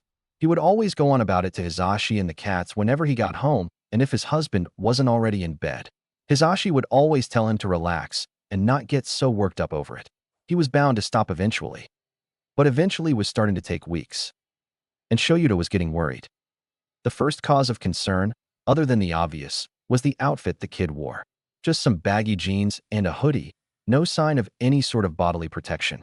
Shoyuta brought this up to the kid once, trying not to let the concern leak into his voice. The kid, who had also not revealed a name to Shoyuta, had only looked down at his outfit as if he hadn't even considered it before. "I haven't had the resources for it," he admits, making Shoyuta balk at the lack of concern for his own well-being. Shoyuta had known the kid had some sort of lack of respect for his own safety. He had seen it clearly in the way he fights. His hits were quick and reckless, leaving himself wide open for attacks against him in favor of his speed. But speed couldn't win you every fight. The kid lacked serious training, and Shoyuta didn't like the memories it brought up. He takes this to his husband, in his frequently occurring vigilante events. "It's like he doesn't care whether he dies or not," he said, exasperated as he paced the living room floor. "I mean, I get being reckless because he is a kid exploring his powers, but still." Hisashi watched from his spot on the couch, sipping his cup of tea while curled up with a living fur ball by the name of Cloud. "He's probably just overconfident in his abilities," Hisashi offered. "I mean, if I had some sort of speed or strength-based quirk, I would feel pretty invincible too." Shoyuta froze, mind seeming disconnected from the body. Sho," Hisashi said, snapping said man out of his stupor. "Sorry," he said, turning to his husband with a quizzical look on his face. "I just realized we don't even know exactly what his quirk is. Sukachi and I have had our ideas, which you know, but we haven't been able to actually figure it out." He plopped down on the couch next to his husband, leaning his head against the other's shoulder. He ran his calloused fingers through Cloud's silky fur. "Oh, Sho," Hisashi said, planting a kiss on Shuta's forehead. "You worry too much. I know you care, but I'm sure the little listener is perfectly fine. It's just teenage angst. He'll snap out of it eventually." He set his mug down on the coffee table beside the couch and used his now free hands to latch onto Shoyuta. Shoyuta sighed, leaning into the embrace. "I sure hope so, Hisashi." Chapter 5, Pruned. Izuku was still trying to wrap his head around the fact that Eraserhead was hunting him down. He had garnered enough attention that the police sent a pro-hero, a lesser-known one albeit, to hunt him down and get Izuku to turn himself in. The first statement he had received had put him down at first, another hero he looked up to trying to stomp down his dream. But now he took it as a game. He knew Eraserhead cared in his own way, but it was discerning nonetheless. The Erasure hero's word choice was more threatening, but it hit a lot softer than when he met All Might. He was roaming around one night, when Eraserhead stopped him. As per usual, he had often sought out the vigilante and tried to get him to stop. The man should know at this point that it wasn't going to work. But one of his comments made Izuku stop and think. His costume isn't protecting anything, and it could be the death of him. Well, Izuku knew that. There wasn't much he could even do about that. He didn't have the money. Sure, he had plans to eventually get himself an actual costume. He had even been working out a design for it. But who would take a commission from a known vigilante? Plus, he didn't need to be noticeable, but he would admit that it would be nice to have an image to lean into. He did have the contact of that guy who ran a hero gear company, but he hadn't gone through the process of actually dialing up the man. He was too scared that if he contacted him, he would just send him away because he was a vigilante. Izuku knew not to get his hopes up too much. What would be the harm in asking? He sat down on the edge of his bed, holding the business card out in front of him. He had resorted to hiding in his room for the past few days, but there wasn't much to be hiding from. He knew that this could lead him to actually being caught, but he needed to take those chances to be safe. He pulled his phone from his pocket and typed in the number on the card, hesitating before pressing the call. His leg was shaking in anticipation as the phone rang once, twice, 3 times. Then the sound of the line being picked up rang through his ears. Dragonfly Industries, Kaneko Hana speaking. How may I help you? A female voice sounded through the device. Izuku grimaced, unsure why he expected the CEO to be the one to respond. Hi, sorry to bother you. He started, trying to calm himself down, but leaving an uncomfortable pause in his wake. Okay, Kaneko added after a second. Anything else? Izuku startled. Actually, I was hoping to speak to Agawa Heisu. I have something I need to ask of him. It took a bit for Kaneko to respond, the silence on the other end almost deafening. What business do you have with Mr. Agawa? She said sharply, almost accusatory. It's personal, Izuku said, trying to keep his voice from shaking. There was more silence. Sorry, I can come back later. He started, not wanting to keep up this awkward conversation when he was roughly cut off by Kaneko. I'll transfer the call over. He did say that he was expecting a call from someone. Izuku was about to ask who that someone was when he was put on hold. A soft music playing was almost startling from the conversation before. Izuku managed to get some deep breaths in before he heard a click from the other line, and a voice came through. Hello? Agawa Heisu speaking. The man's voice sounded slightly confused, but managed to hide it well. Hello, sir. I'm the one that saved you from that fire the other day. You gave me your contact. He trailed off as he only received silence as a response. Oh, you're that one vigilante, aren't you? Izuku grimaced, waiting for the inevitable. Yes, sir. Agawa laughed, a big and booming sound through the speaker. Izuku had to pull the phone away from his ear for a second till he stopped. Man, you almost had me fooled for an actual hero. Anyways, what can I do for you? I kinda owe you one. Izuku slumped over in relief. He hadn't blown him off completely yet. I was kinda hoping I would be able to commission some hero gear from you. Like, for protection. Izuku paused. If you don't mind me being a vigilante and all. Agawa started, sitting in a contemplative silence before clicking his tongue. I can do that, first piece on the house. Izuku's whole body trembled from the anticipation and excitement. Thank you, sir. I really appreciate it. No problem, kid. Someone needs to be surveilling these parts of town. Now, what can I do for you first? Izuku strolled down the street, hands full of the multiple grocery bags he was carrying. He had been left some food money from his mom this morning, assumed for groceries as she didn't have the time to get them herself. One thing that Izuku could find positive about that situation is that she wasn't there to question his whereabouts during the night. He felt a notification from his phone and quickly grabbed it to hope it was from Agawa. He said he would make the order his top priority and he should watch his phone for the all good. Looking at said phone left him disappointed, just a notification from a news website. Slipping it back into his pocket, his eyes caught something that made him stop in his tracks. It was a little shop, full of more cutesy or costume-type clothes. Izuku knew these kinds of shops were getting more popular with the amount of aspiring heroes and cosplayers, but he never had a chance to go into one himself. The thing that caught his eye, though, was a large green and gray hoodie with cat ears placed upon the hood. It was perfect. Izuku broke himself from his daze and immediately entered the building, beelining to the hoodie. He moved all his bags to one arm, almost toppling over the weight shift to feel the texture of the hoodie. The fabric on the outside was a bit rougher, probably water-resistant, while the inside had a more softer feel. He checked the price tag and grimaced. It was a bit pricey, especially with the amount he had on him at the moment, but it seemed to be one of a kind. He grabbed it and took it to the cashier. "Do you have any more of these?" he asked, placing the hoodie on the counter. The woman at the counter eyed him down, her bright pink hair blocking the view to her eyes. She popped a piece of bubble gum she had been chewing. "Only that one. And maybe one or two more I sold. I don't make many duplicates of my products. I do more custom work." Izuku nodded enthusiastically. "Okay, well, I'd like to buy this one, please." She looked at him for a second and shrugged. "Sure, that'll be 7,000 yen." He placed the currency on the counter, and once the transaction was done, he took the hoodie and quickly continued his way home. He debated putting it on now, but if he was planning to use this for his vigilante gear, he wouldn't want to be seen with it out too much. When he got to his apartment, he peeled off his shoes and set the grocery bags atop the counter. He would go through and put those away later. He had something he needed to do. He took the hoodie to his bedroom and slipped it on, looking at himself in the mirror. It looked rather big on him, but it seemed to hide his figure well enough, and with that it would be able to help him dodge attacks. Now he needed more to complete the look. He rifled through his closet, finding a new pair of cargo pants he hadn't worn much before. He also changed into his pants, looking at himself in the mirror. Though it wasn't complete yet, Izuku found himself proud of his new look. He looked almost professional. Once he got his gear from Agawa, he would be complete. He looked over at his desk, finding the makeshift bow staff he had been working on. It was partially made. He had been using some metal and springs he found on the beach to make some sort of an expandable bow staff, but it wasn't looking that great at the moment. Maybe he would have to ask someone else to make it for him, but he didn't have anyone else at the moment. He sat down at the desk, deciding to continue with this project for the moment. Izuku leapt from one rooftop to another, finally feeling free with his new costume. He caught the eye of some teens watching his go and tumbled a bit when he landed on the next roof. He rolled and just laid there for a second, breathing heavily. A bright grin grew on his face.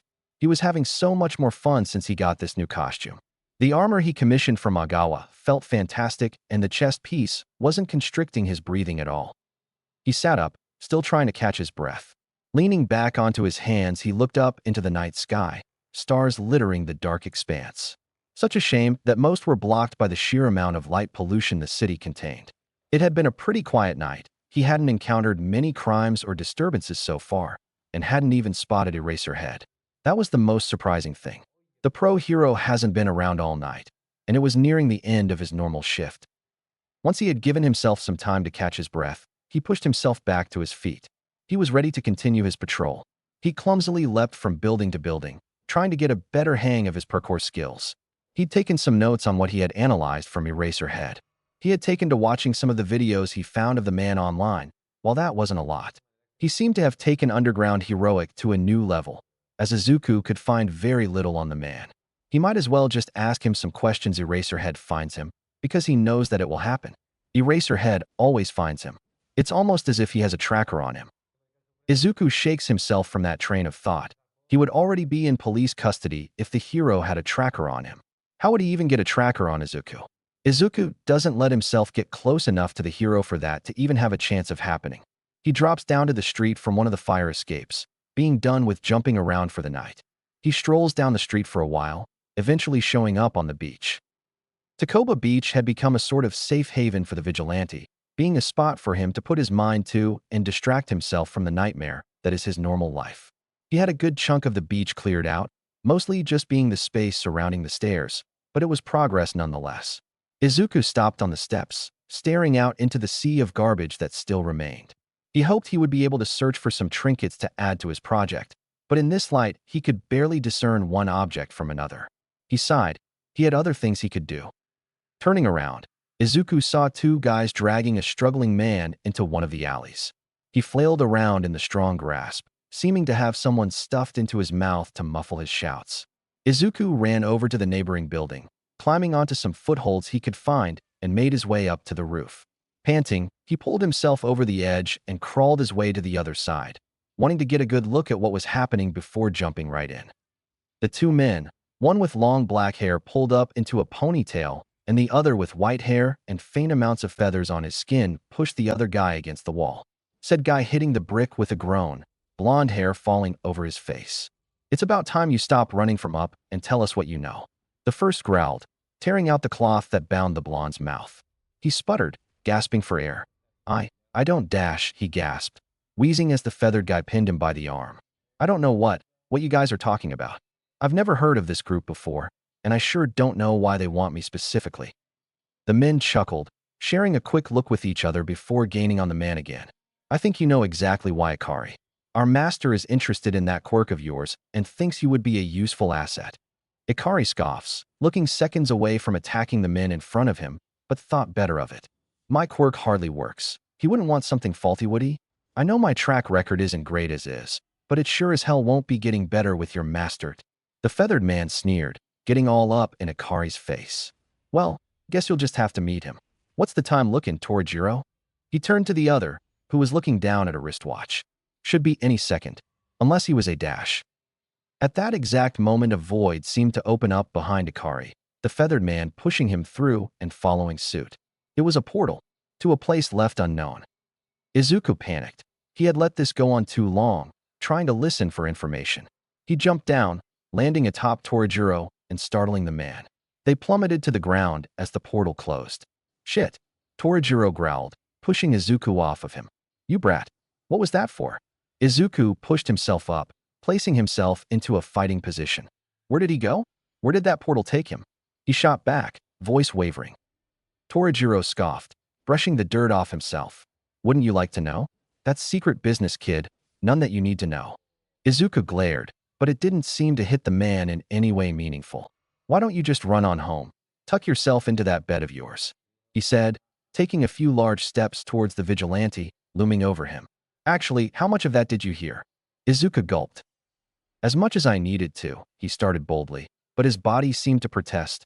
Who's this master you speak of, and why does he need that man's quirk? The man sneered, lip curling. So you heard about that, huh? He placed a rough hand on Izuku's shoulder.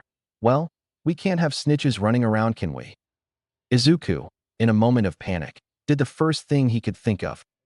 He socked him in the gut. Torajiro jerked back, a pained groan escaping his lips. You little. He made to reach for Izuku again, but he was ready this time. He ducked and used his current leverage to hit him again. It wasn't as hard this time, the first hitting its impact from the adrenaline. He looked around the alley for something that would help him. Izuku didn't fully trust his skill in hand-to-hand combat to get himself out of this fight. He spotted a somewhat sturdy-looking branch and launched himself over to it. As soon as he grabbed it, he distinctly heard the heavy footsteps of the other man in the alley. He turned around, ending up being knocked down to the ground. He instinctively held the branch out in front of him, that same branch bracing himself away from the knife the man now wields. Not so tough now, huh? He sneered, the knife getting caught in the branch and pushing down. Izuku could hear the splintering of his stick, and he knew it wasn't going to last long. As soon as he heard the snap, he kicked out at Torajiro's stomach, causing the man to flail, releasing his hold on the vigilante. While Izuku pushed himself up, Torajiro's arm wielding the knife slashed down at him, being just close enough to scratch him on the bicep. Izuku yelped. It wasn't deep enough to cause much damage, but it would leave a mark. He staggered back, trying to use the man's unbalance as a chance to escape.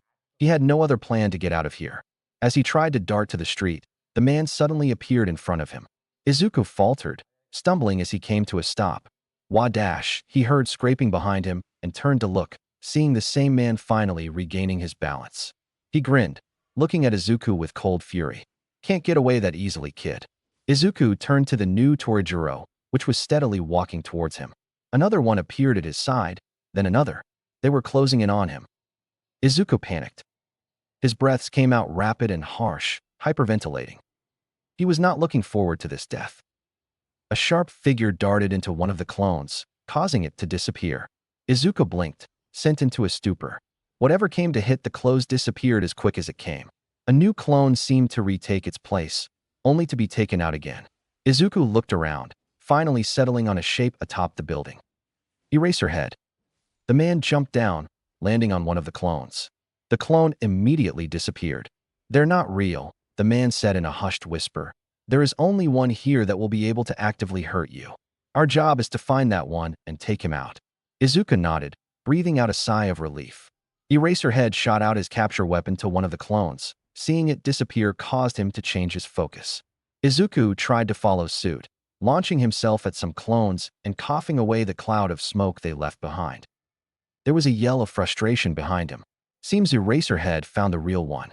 Izuku turned around, finding Torajiro holding the hero in a headlock, knife pinned to his throat.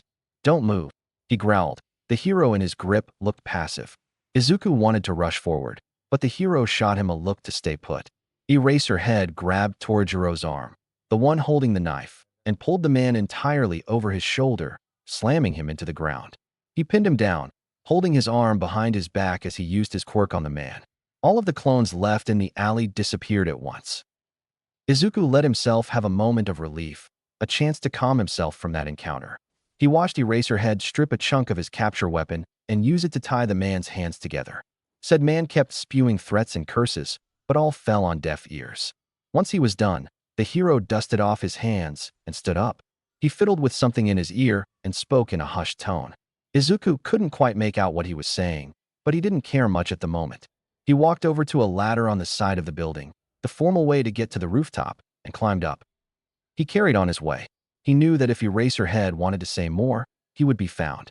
So he tried hopping from rooftop to rooftop, getting his mind off the fight and Ikari. But the man had plagued his mind. What master were they talking about? It left Izuku's head spinned, so he stopped moving and just sat where he was. He laid back, looking up at the stars above. As if on some sort of cue, he heard the family swoosh and steps of the pro-hero walking up to him. "Hey kid, you alright?" he asked, standing over Izuku and blocking his view of the stars. He just nodded, not breaking his straightforward line of sight. Eraserhead sighed, settling himself down beside the vigilante. "You looked a bit roughed up there. As much as I nitpick and hunt you down, I really don't want to see you hurt," the man said into the silence. Izuku finally turned his head, eyes gazing questionably at the man. What was the thing going on there? Normally there is still someone on the scene when I or the police arrive. The vigilante's eyes watered, a feeling of guilt settling over him. He knew there wasn't much he could do. It was 2-1, and he could barely take only one of them. But he could have stepped up earlier, letting Ikari get away. If Izuku died, he would come back. Ikari couldn't. Eraserhead spoke into the silence. "Kid?" Izuku snapped out of whatever stupor he was in. "Oh, two guys cornered this other one. One guy and the one they took went into a portal when I jumped in, only able to stop that last one," he mumbled, returning to look at the night sky. The hero just hummed in response, turning his head to follow the view. "You know you can't keep this up, kid. It's way too dangerous," he said in a soft voice, the softest he had heard from the man so far. "You could have gotten yourself killed today." Izuku didn't grace that with a response. He just continued to look up. Eraserhead sighed. "Well, if you're going to keep this up, can you at least give me a name to work with? I can't just keep calling you kid." Izuku turned his head, as if in thought. He already had his vigilante name in mind, ever since he got that hoodie. Black Cat, he paused, Cat for short. No one would know the true meaning behind it. He had chosen the name and overall theme in relation to his quirk. The way he was able to come back to life reminded him of a cat's 9 lives. So he ran with it. Eraserhead looked over, seeming to analyze the boy beside him before nodding. "All right, Cat, I can work with that." He then quietly pushed himself up, gazing down at the vigilante. "I need to continue with my patrol or get home. Can I trust you to be able to get home safe?" Izuku pushed himself up into a sitting position. "Yeah, I'll be fine, Eraserhead." And with that, the hero left. Izuku's new name seemed to spread like a wildfire. It had shown up on some papers and news articles, and some of the people he came across while on patrol called him by his name. It was kind of exhilarating. He actually felt like a real hero, rather than some faceless, nameless vigilante. But this wasn't the only thing on his mind. He had been in a brain fog ever since he saw that man and Ikari go through the portal, never to be seen again. Izuku had even seen Ikari's missing notice in one of the newspapers he brought in. He had been on his way home, grabbing the mail from the apartment lobby when he found it. He almost dropped everything then and there. The paper didn't mention much of a quirk, so Izuku didn't know why the master had wanted him in particular, but he would research it. His brain constantly looped back to one man, no matter what trail his thoughts took. The master. He had no clues or anything relating to this figure, other than he was looking into people with certain quirks that would help out some sort of cause. Possibly looking into people with a criminal background? Izuku wasn't sure. The last few nights he had been scouring the streets for any sort of information. He would eavesdrop on conversations that he thought were leading in that direction, but most leads ended up empty. But perhaps his constant stupor is what led him to his current predicament. He had actually brought some sort of weapon with him this time. He had finally figured out how to get the spring mechanism to work in his bow staff, making it more easily portable and accessible. He had gotten to test it out on one of the criminals he encountered earlier in the evening, but it wasn't much. He had also stitched up his hoodie, the tear from the cut he received looking fairly invisible. But while he was out on patrol, he had gotten caught up with a potential lead. He had followed two people down a couple blocks, trying his best to listen into the conversation. They had mentioned that this one doctor, one with a name he couldn't think of at the moment, was looking for some sort of recruits. Looking for people with powerful quirks, but will take anyone who is willing to give themselves to the cause. It was this wording that caught Izuku on their tracks. It was similar enough to whatever the other two were talking about a week ago that Izuku thought maybe they were in league with each other. Lost in his train of thought, he was distracted enough to accidentally walk into some drug deal in the middle of the transaction. Izuku froze, staring at the two in front of him. Everyone was watching each other with wide eyes. "Hey, it's that vigilante," the women shouted, seeming to be the one dealing the drugs. "Were you trying to sell me out?" She turned on the other girl, the one buying said drugs. "And no, I would never," she shrieked, dodging out of the way as the first woman tried to strike her. "You lying bitch. You'll get what's coming to you," she screamed as the girl ran past Izuku and out of the damp alleyway. "Now what you want? Trying to stop me from making my profit?" she asked, stalking closer to the vigilante. Izuku stood his ground. "And I wonder why it's the only way you can make a profit. With your attitude, I can see why no one would hire you." He snarked back. Overall, he knew it was a bad idea to rile her up, but his mind wasn't fully there at the moment. The woman snarled, launching immediately into an attack. Her arms seemed to shift around her, the skin growing harder with a jagged edge, her hand mimicking more of a blade than an actual hand. Izuku dove out of the way, grabbing onto his bow staff from his new utility belt. He pressed the button on the side, the metal pieces jutting out of the sides and becoming its full length. Izuku held out the staff in a defensive position, having his hands positioned at one end of the staff and the rest used to give himself space away from the woman. They circled each other, locked gazes threatening the other to strike first. Izuku won that battle. The woman leapt, her bladed arm leading the charge. He tried to use the end, pushing her away, but the force of her larger form overpowered him. He held out his bow staff, using it as the only layer of protection from the blade. His mind flew a mile a minute, trying to find a way out of this situation. Remembering one thing from a video he studied, he twisted the metal staff to a vertical position. This seemed to have surprised the woman, because she stumbled a bit. Once he knew he was in the clear, he put all of his strength and force into smashing the staff into her nose. She shrieked, letting go of the staff's other side as a sickening crack echoed through the air. Izuku gave himself a second to look. She had put her normal hand up to her nose, blood seeping through her fingers. Her glare returned with unbridled fury, and Izuku used his staff to jab into her gut as she attempted to charge again. But she was a bit more ready. Her left hand shifted back into a normal shape, using it and her blood-covered right hand to grab onto the end and pull Izuku towards her. He stumbled, and she took the chance to slam her forehead into his. Izuku groaned, stumbling back a few steps and falling as she ripped the staff out of his hands. "What are you going to be able to do without this junk?" She tossed it off to the side, now looming over the vigilante, a dangerous look in her eyes as her whole face was covered in blood. Izuku whimpered. The bow staff was only a few inches away from his hand. He would be able to grab it if he really reached for it. The woman's left hand shifted again, shifting and growing until it became a metal spike. Izuku vaguely scooted to the side. She would know he was trying to escape, but there wasn't much he could even do in this scenario. His finger barely grazed the metal edge of his handmade weapon when she struck. He shrieked in pain as the spiked hand embedded itself into Izuku's abdomen. He could feel it tear through his skin and muscle, the metal making a clinking sound on the ground below him as it fully impaled him. Tears ran down his cheeks, breaths coming out in rushed huffs. He fiddled the bow staff closer to himself and grabbed it with his hand. He kicked out at the woman's knee, trying to distract her in some way. She growled slightly, leaning in even more.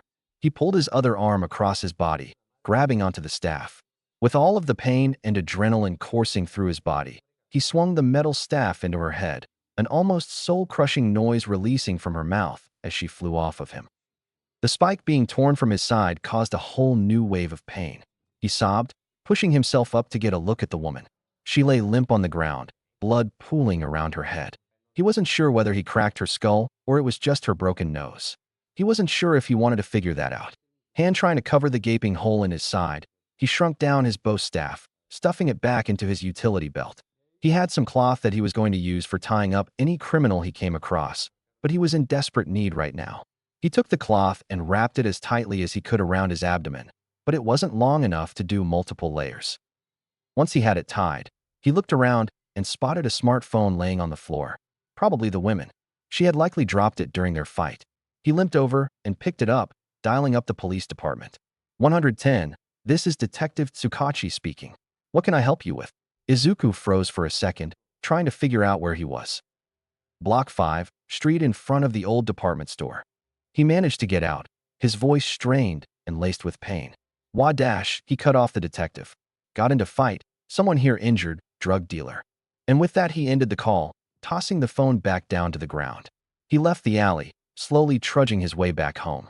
He was distantly aware of the blood still seeping from the wound, no matter how much pressure he put to cover it. His brain was mostly fogged by the pain, adrenaline being the one source to keep him going. But he knew it wouldn't last long. His staggered walking turned into a painful drag as he used buildings to support himself. His breathing came out even more heavy, raspy gasps resolving from his throat.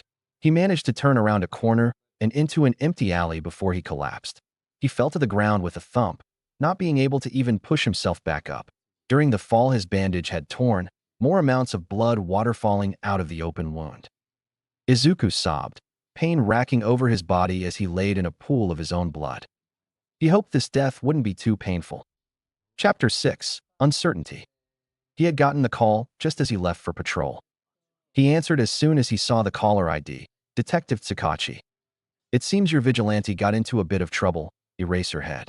The detective said, not bothering for an actual introduction. What happened now? He said, voice steady in opposition to the rapid beating of his heart. You might just want to come and see it for yourself. Shuta's mind went to the worst. The kid was dead. On my way, Tsukachi. He ended the call as quickly as it had started. As he leapt from building to building, his mind flooded with images of a school friend, of a hero gone too soon, of the crushing rubble and the body trapped underneath. He could immediately see he had arrived on the scene based on the cop car and paramedics talking down on the street. Shoyuta jumped down, landing softly on the asphalt below. He walked over to the bland-looking detective, standing next to him to get a view of the scene. A nasty fight had taken place here. There was blood splattered all over the alley, from the brick walls to the concrete street. His eyes finally spotted the paramedics lifting a body onto a stretcher, and Shuta's heart leapt to his throat. He attempted to rush forward only to be stopped by Tsukachi. Not your kid, Aizawa. The paramedics moved just in a way that gave space for Shoyuta to see the body. The body on the stretcher was a woman with dark hair and her hand in a weirdly shaped position. It looked more of a spike than a hand. Not his vigilante. He let out a visible sigh of relief. He called me from the phone over there, Tsukachi said, motioning to the phone lying on the ground. Said that there was a fight and someone was injured. It really seems she took a beating. The two watched as they put her on a stretcher and into the ambulance that had arrived. Her hand that was formed into a spike was covered in newly drying blood. Shoyuta took a look around the alley again, eyes stopping on a large puddle of blood, with a trail leaving the alley. He knew that the blood couldn't be the woman's, so there was only one other option. Black Cat. I'll be back, Tsukachi, he said, following the trail with haste. It led him down a few blocks before turning into another alley. Looking in, there was no body, just a still wet pool of blood in the middle of the street.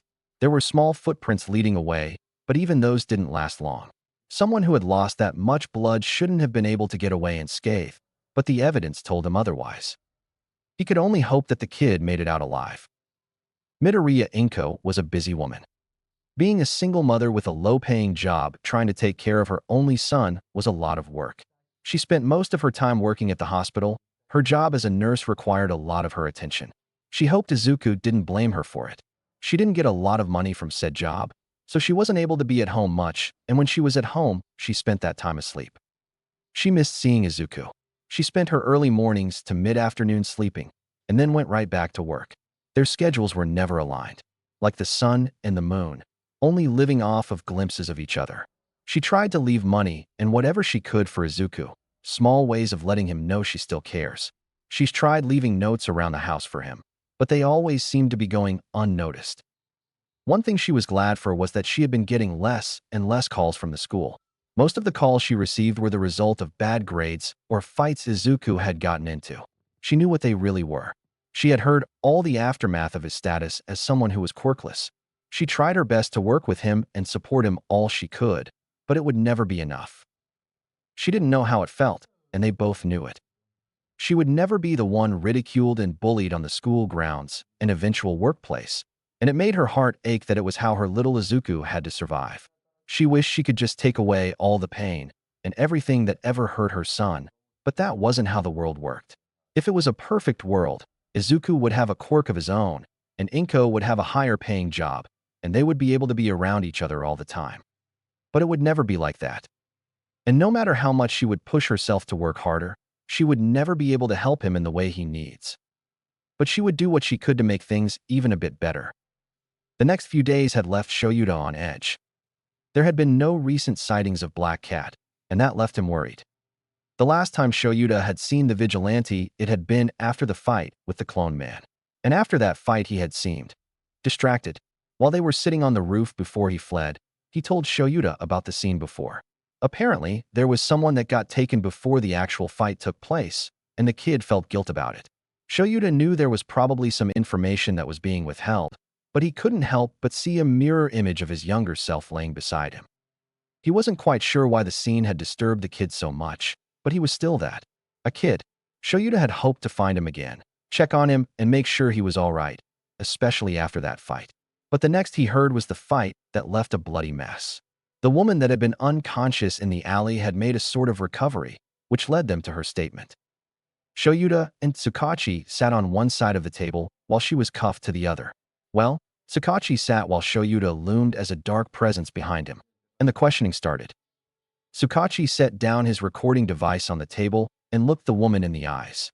I am Tsukachi Naomesa, recording the statement given by Maniwa Rai and accompanied by Aizawa Shoyuta. Tsukachi turned to look at the hero, receiving a nod as a signal to continue. We are here to discuss the situation that happened a couple of days ago, revolving around you and a locally known vigilante. We are trying to figure out the truth, and only the truth, with the help of my quirk. The detective shifted the papers in his hands. They held questions and details about the scene. Now let's get started. I'd like a step-by-step recounting of the events that took place. He motioned to Maniwa, giving her the floor. She glared at the detective before opening her mouth to speak. I was doing absolutely nothing wrong, just walking down the street when this kid just came up and attacked me, she stated, seeming proud of herself. Shoyuta turned to look at Tsukachi. That is a lie. Please recount the factual events of the night. Maniwa's face fell, looking much more pale than before. Fine, she cried, then went in to speak again. I was doing my job. It's the only way I can get money to support myself, because no one else will hire me. My boss sent me out on a mission with some new drugs he wants to try out. I'm not quite sure what they do, but I was just told to sell them. She refused to meet the eyes of the two before her. I had gotten a few out, then got to this one girl that was interested. Before the actual transaction could be complete, this kid in a cat hoodie stepped in. I knew who he was. I had heard all about him. He's a common topic in my circle. Tsukachi nodded for her to continue. She took a deep breath. I thought the girl I was selling to had sold me out, trying to get me caught. While it might not have been her, I still ended up in the same place. She ran off, and all that was left was me and the vigilante. He had seen too much, so I had to take him out. She barked out a pained laugh. I'll admit, he was good. I can tell why the others told me to watch out for him. He did seem to have some new weapon, though. I hadn't been prepared for that. But I was getting desperate. He was going to rat me out and get me caught. So I stabbed him through the gut. The statement left a resounding silence through the interrogation room. Shoyuta felt sick. He looked over to the detective, receiving a nod in confirmation. Truth. That would explain all the blood left over. But it wouldn't explain how he had been able to make it out, unless someone else came and grabbed him. His mind started reeling, only being drawn back by Tsukachi clearing his throat. Can you tell me some more about that? Or what happened afterwards? Maniwa nodded. There wasn't much of an afterwards. I'm almost certain he died, as I think I went fully through. But he wanted to have the last laugh, I guess. He swung his pole at me and knocked me in the head. Don't remember anything after that. Sukachi dipped his head. That will be all. Thank you, Manila. He stopped the recording and stood up. Shoyuta took a step back. The other officers and I will review the recording, and then we will decide your sentence. Good day, Ms. Manila. He pushed his chair away and walked to the door, motioning for Shoyuta to follow him. And the hero did so. Once they had escaped the vision and peering eyes of the other officers, Shoyuta could feel himself start to break. He slumped down in the chair in Sukachi's office, the detective taking his side before him. It was all true, wasn't it? He looked up to the man, his face dark. Sukachi nodded, looking grim. I'm afraid so, Aizawa. He knew the dangers the job could come with. There isn't much we could have been able to do about it. Shoyuta forced himself up, pacing around the small space of the office. He's just a kid, Sukachi. I could have done so much more to stop him from going out there. I could have dashed. He cut himself off, trying to calm his beating heart. The blood trail led to a dead end. Sukachi. Nothing was there other than a pool of blood similar to the one in the other alley. So either he is somehow still alive, possibly he or someone else he knows has a healing quirk, or someone else took him. Sukachi looked up, brow furrowed in confusion. I know he's a known vigilante, but who would be after him? Shuta's face grew dark. I don't know, detective. I really don't know. Shoyuta had spent most of the day moping on the couch and Hisashi didn't know what to do about it. He had just gotten back from one of his patrols, as he was still in half of his present mic costume, when he saw Shoyuta laying face down on the couch. Sho, he called carefully, trying to unlace his boots. A muffled response came from the direction of his husband, and Hisashi took that as an all clear to continue. What's going on? Normally you're either asleep or doing some work at this time. He slipped off his coat and walked over to the back of the couch, leaning over and seeing the long mess of black hair. Another incomprehensive response came from the man and Hisashi's side. Sho, come on, get up. He huffed as he rolled the man around to his back, Shoyuta barely resisting. Talk to me. Shuta's red eyes looked tired. Well, more tired than they normally would. He ran his calloused hands down his face, as if trying to drag the skin off. Sukachi and I just got an update on our vigilante case. He started. Hisashi perked up. Oh, Black Cat? I hope the little listener is doing okay. Once he spotted the grim look on his husband's face, he knew otherwise. What happened? There was a fight the other day involving him. I think I told you about that one. Hisashi took a second to think. The one with that unconscious woman and the blood trial, right? Shoyuta nodded. Sukachi and I got her statement today, and oh god. Zashi, it was awful. The way she talked about it, like someone just talking about the weather. Hisashi moved himself around the couch, moving Shoyuta so he could sit next to him. He wrapped his arm around the other's waist. Oh, Sho. What did she say? Shoyuta leaned against his shoulder, drawing in a deep breath to recover any sense he still had. She stabbed him, Zashi. Like, full-on impalement through the gut. The amount of blood left over was awful. He took another shaky breath. I don't know if he made it. I haven't seen him around, and I feel it's my fault if he's dead. I should have done more. Hisashi drew him in closer, planting a kiss on his forehead. No, Shoyuta, it's not your fault. He could be healing himself right now. You said that there was no body there, right? Maybe he's got some sort of healing quirk, and he's all fine. If he were dead, we would have missing posters to go off of, especially for someone that young. Shoyuta nodded, looking weary. You're right, Hisashi. He's fine. I shouldn't get myself too attached. He mumbled, passing out onto the blonde's shoulder. As cute as it was, Hisashi was now stuck with the thoughts that troubled him. Inko finally had a couple days off. She spent most of the afternoon hanging out with Mitsuki, as it had been a while since she had been able to hang out with her best friend. They talked over lunch, just catching up on the last few weeks. Or months. It had been a while. How's little Zuzu been? Mitsuki asked, finger trailing around the rim of her glass. Oh, good, I hope. I haven't had much of a chance to talk with him recently. We've both just been so busy. Is Katsuki still planning to try out for that hero school? Mitsuki laughed, the sound barking and sharp. Is he? It's all he will talk about. A couple weeks ago, he mentioned that Izuku wanted to try out. Do you know if he's still doing that? Inko shook her head, a sheepish look on her face. Last I heard he wanted to, but he hasn't brought it up as much when I'm around. Maybe he dropped it. It would be safer for him. I really don't want him getting hurt. Izuku? Just dropping heroics? He's been obsessed since he was born. Inko, I doubt he would have just dropped it. Mitsuki reasoned, face looking confused. I don't know Mitsuki, she started. Maybe he's found something better. Safer, you know? I'm sure you worry about Katsuki all the time. The blonde chuckled, ducking her head. Got me there. Always worried he's going to do something stupid and get himself killed. I can only hope I taught him well enough to use his head. Inko giggled, taking a sip of her drink. I'll talk to him about it tomorrow. I plan to try and spend some time with him before and after school. It's been a while since we had a good chat. Mitsuki shot her a grin. There you go. Anyways, it's been a good time. Hopefully I'll see you again soon. Inko nodded enthusiastically. Always Mitsuki. Getting home at a normal time wasn't ordinary for Inko. She would usually get home around midnight or later and just crash. But it was roughly 10 p.m., and she was bringing home some leftover Chinese food for both her and Izuku. She didn't expect him to be awake, knowing it was a school night, so she didn't bother going in to check on him for a while.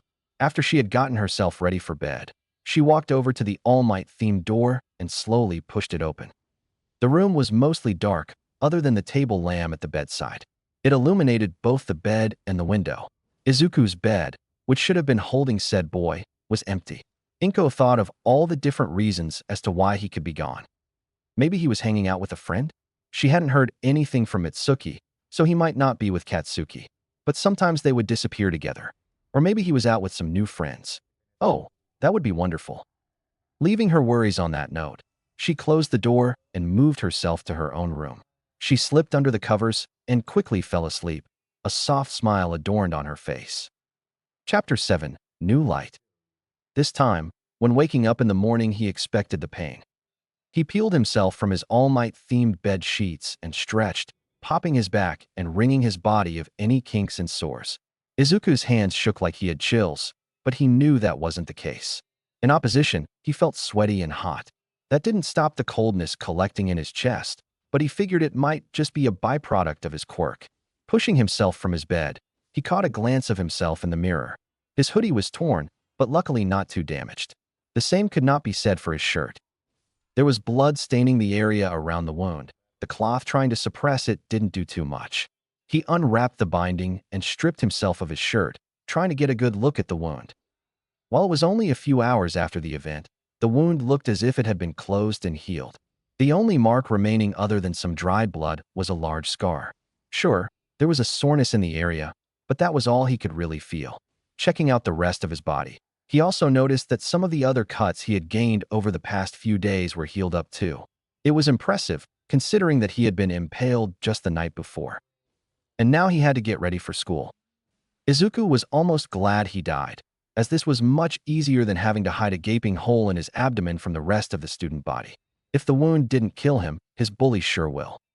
He resolved to put on his Alderi uniform, still working on stretching himself out as part of his morning routine. After grabbing his backpack and stuffing it with all his notebooks that were strewn around his room, he opened the door only to hear some noise from the kitchen. He stopped. He was supposed to be home alone right now, or his mother is normally asleep at this time if anything. And he knew that almost nothing would wake his mother. He crept his way along the hallway, trying his best to keep himself quiet. Turning the corner, he saw a short woman with green hair very similar to his own. "Mom?" he asked, voice filled with confusion. "Oh, Izuku." She turned, startled. "I didn't hear you come in. Go on, sit down. I've got breakfast almost ready." He waved him to the table set for two. Izuku blinked. "What are you doing here?" "I mean, Dash," he flailed. "Not that I don't want to see you, just you're normally not here this early." Inko smiled. Turning off the stove, she had something sizzling on. "I have a couple days off, so I figured I'll spend some time with you today." She put some bacon on plates she had already sitting out, each occupying 2 fried eggs each. It was more effort than anything Izuku had done for himself. He could feel his eyes get heavy as he took a seat at the table. His mom set the plate on the placemat before him and took the seat across the table. "It's really good to see you, Izuku. It's been so long since we have been able to talk face to face." She laughed, a small sound. The smile on her face looked sad. Izuku averted his eyes, slowly getting into his meal. He tried his best to push down any resentment he had for the woman, only leaving himself to feel guilty that he had those feelings in the first place. "So, did you get a promotion? Or just some days off?" "Just some days off, dear. I'm trying my best to get that promotion. It's almost like they don't want me to have it." She chuckled. "Anyways, how has school been?" Through the food in his mouth, he replied. It's been fine. Nothing much going on other than applying to high schools.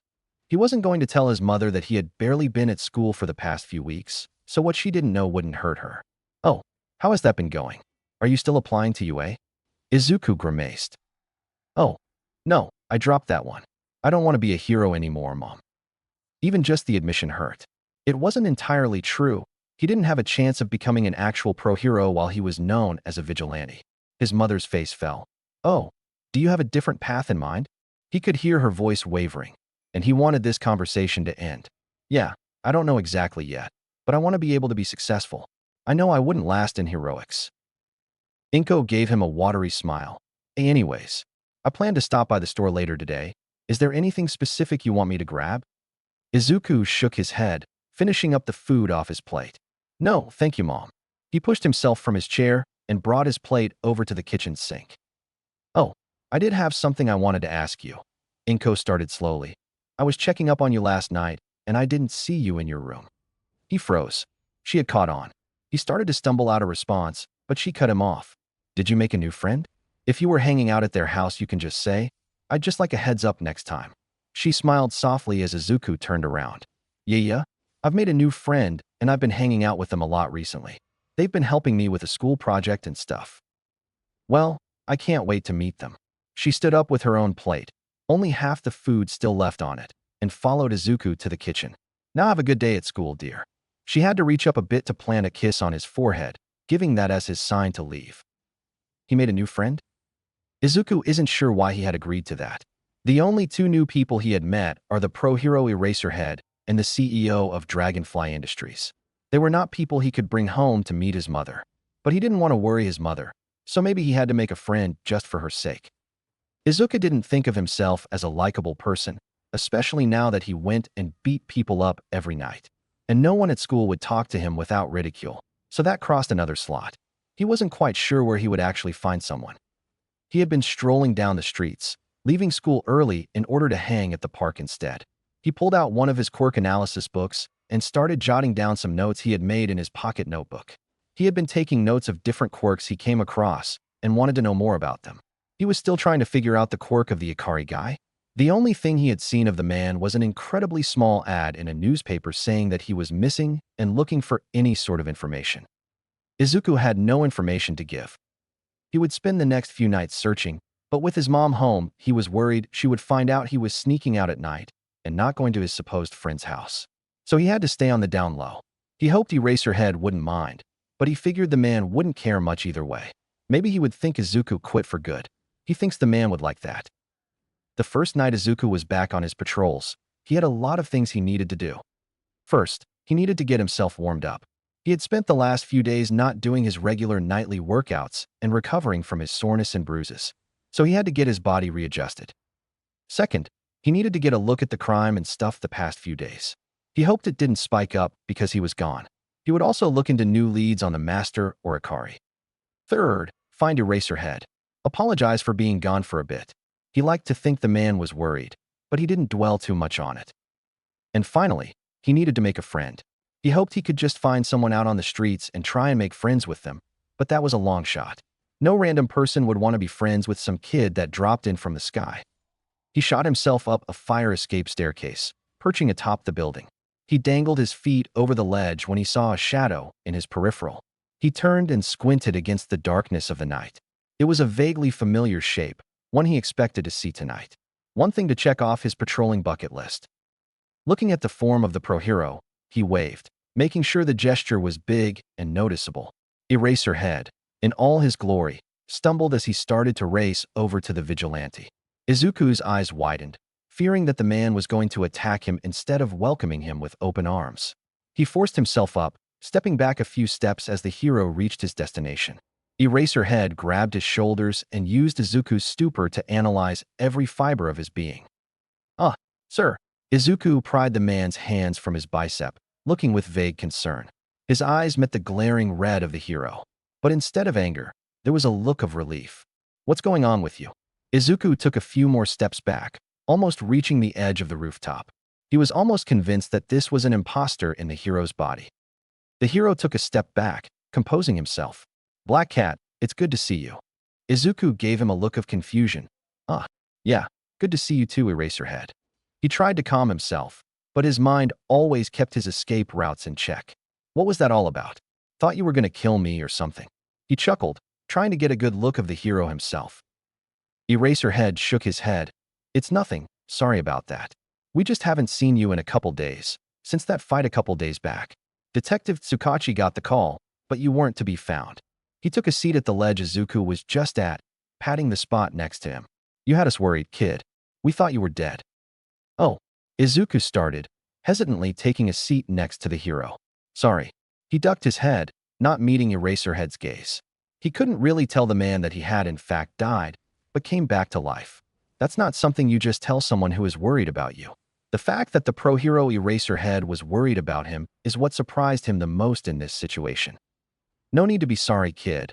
I just wish you would be more careful with yourself. It's okay to ask for help. Izuku finally turned to meet his eyes, a silent plea going between them. Yeah, okay. I'll keep that in mind, sir. He pushed himself up from the ledge, dusting off his pants. I really don't mean to worry you, Eraserhead. And I'm sorry for doing so. He quickly bowed, rushing off before the hero could get another word in. He hoped the next time they met it would be a more pleasant conversation. The day had slipped away from him. Izuku had spent most of his weekend working away at the piles of garbage on the beach, and he hadn't realized that the sun was already setting. He brushed the sweat from his brow and took a step back. There was getting to be a clear path to the water at this point, and Izuku was still just starting. If he came back tomorrow, he would most likely have that path cleared out. He started packing up his things, only being distracted by the rumbling of his stomach and his sudden lightheadedness. He hadn't eaten much today, and it was starting to show. Izuku quickly made his way back home, trying not to pass out. Slipping off his shoes as he entered the house, he beelined to the kitchen, grabbing some leftover katsudon that his mom made him the other night when she was here.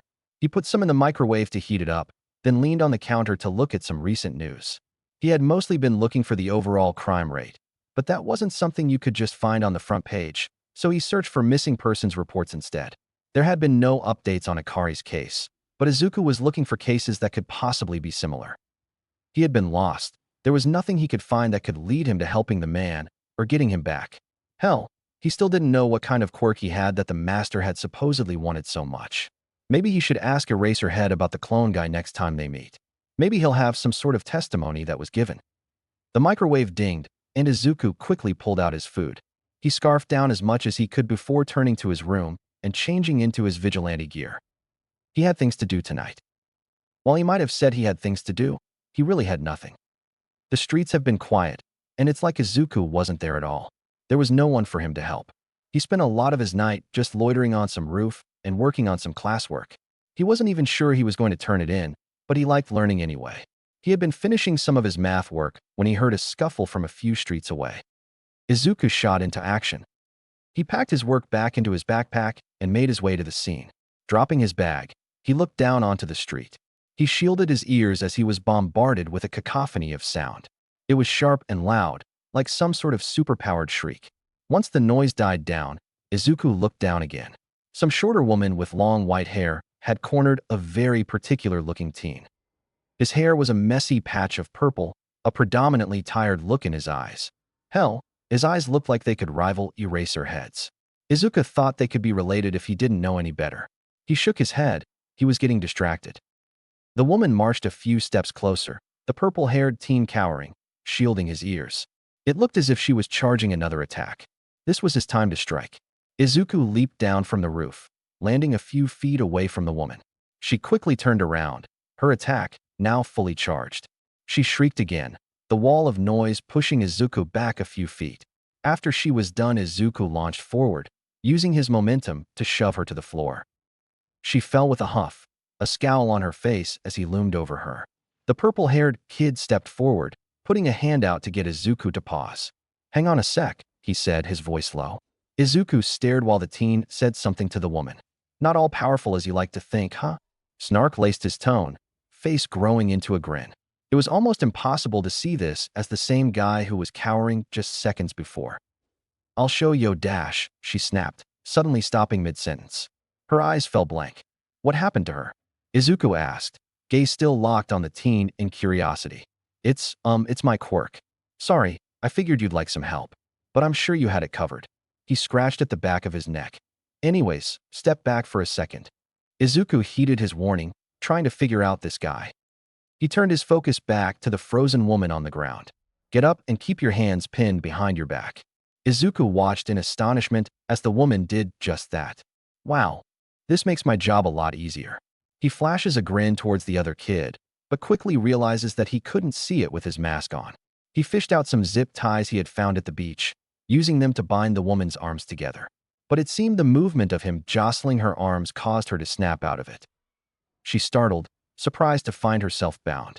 She glared at the two of them. You know I can still use my quirk, right? Nothing is stopping me right now. Izuku turned as the purple-haired teen stepped forward, somehow gaining a cloth in his hand. Thank you for reminding us. We greatly appreciate it. He used the cloth to gag her, binding her mouth shut. She flopped down in defeat. The human embodiment of insomnia turned around, facing Izuku with a sheepish grin. Thanks for helping me out there. I wasn't quite sure what to do. The vigilante shook his head, putting his hands up to push away the thanks.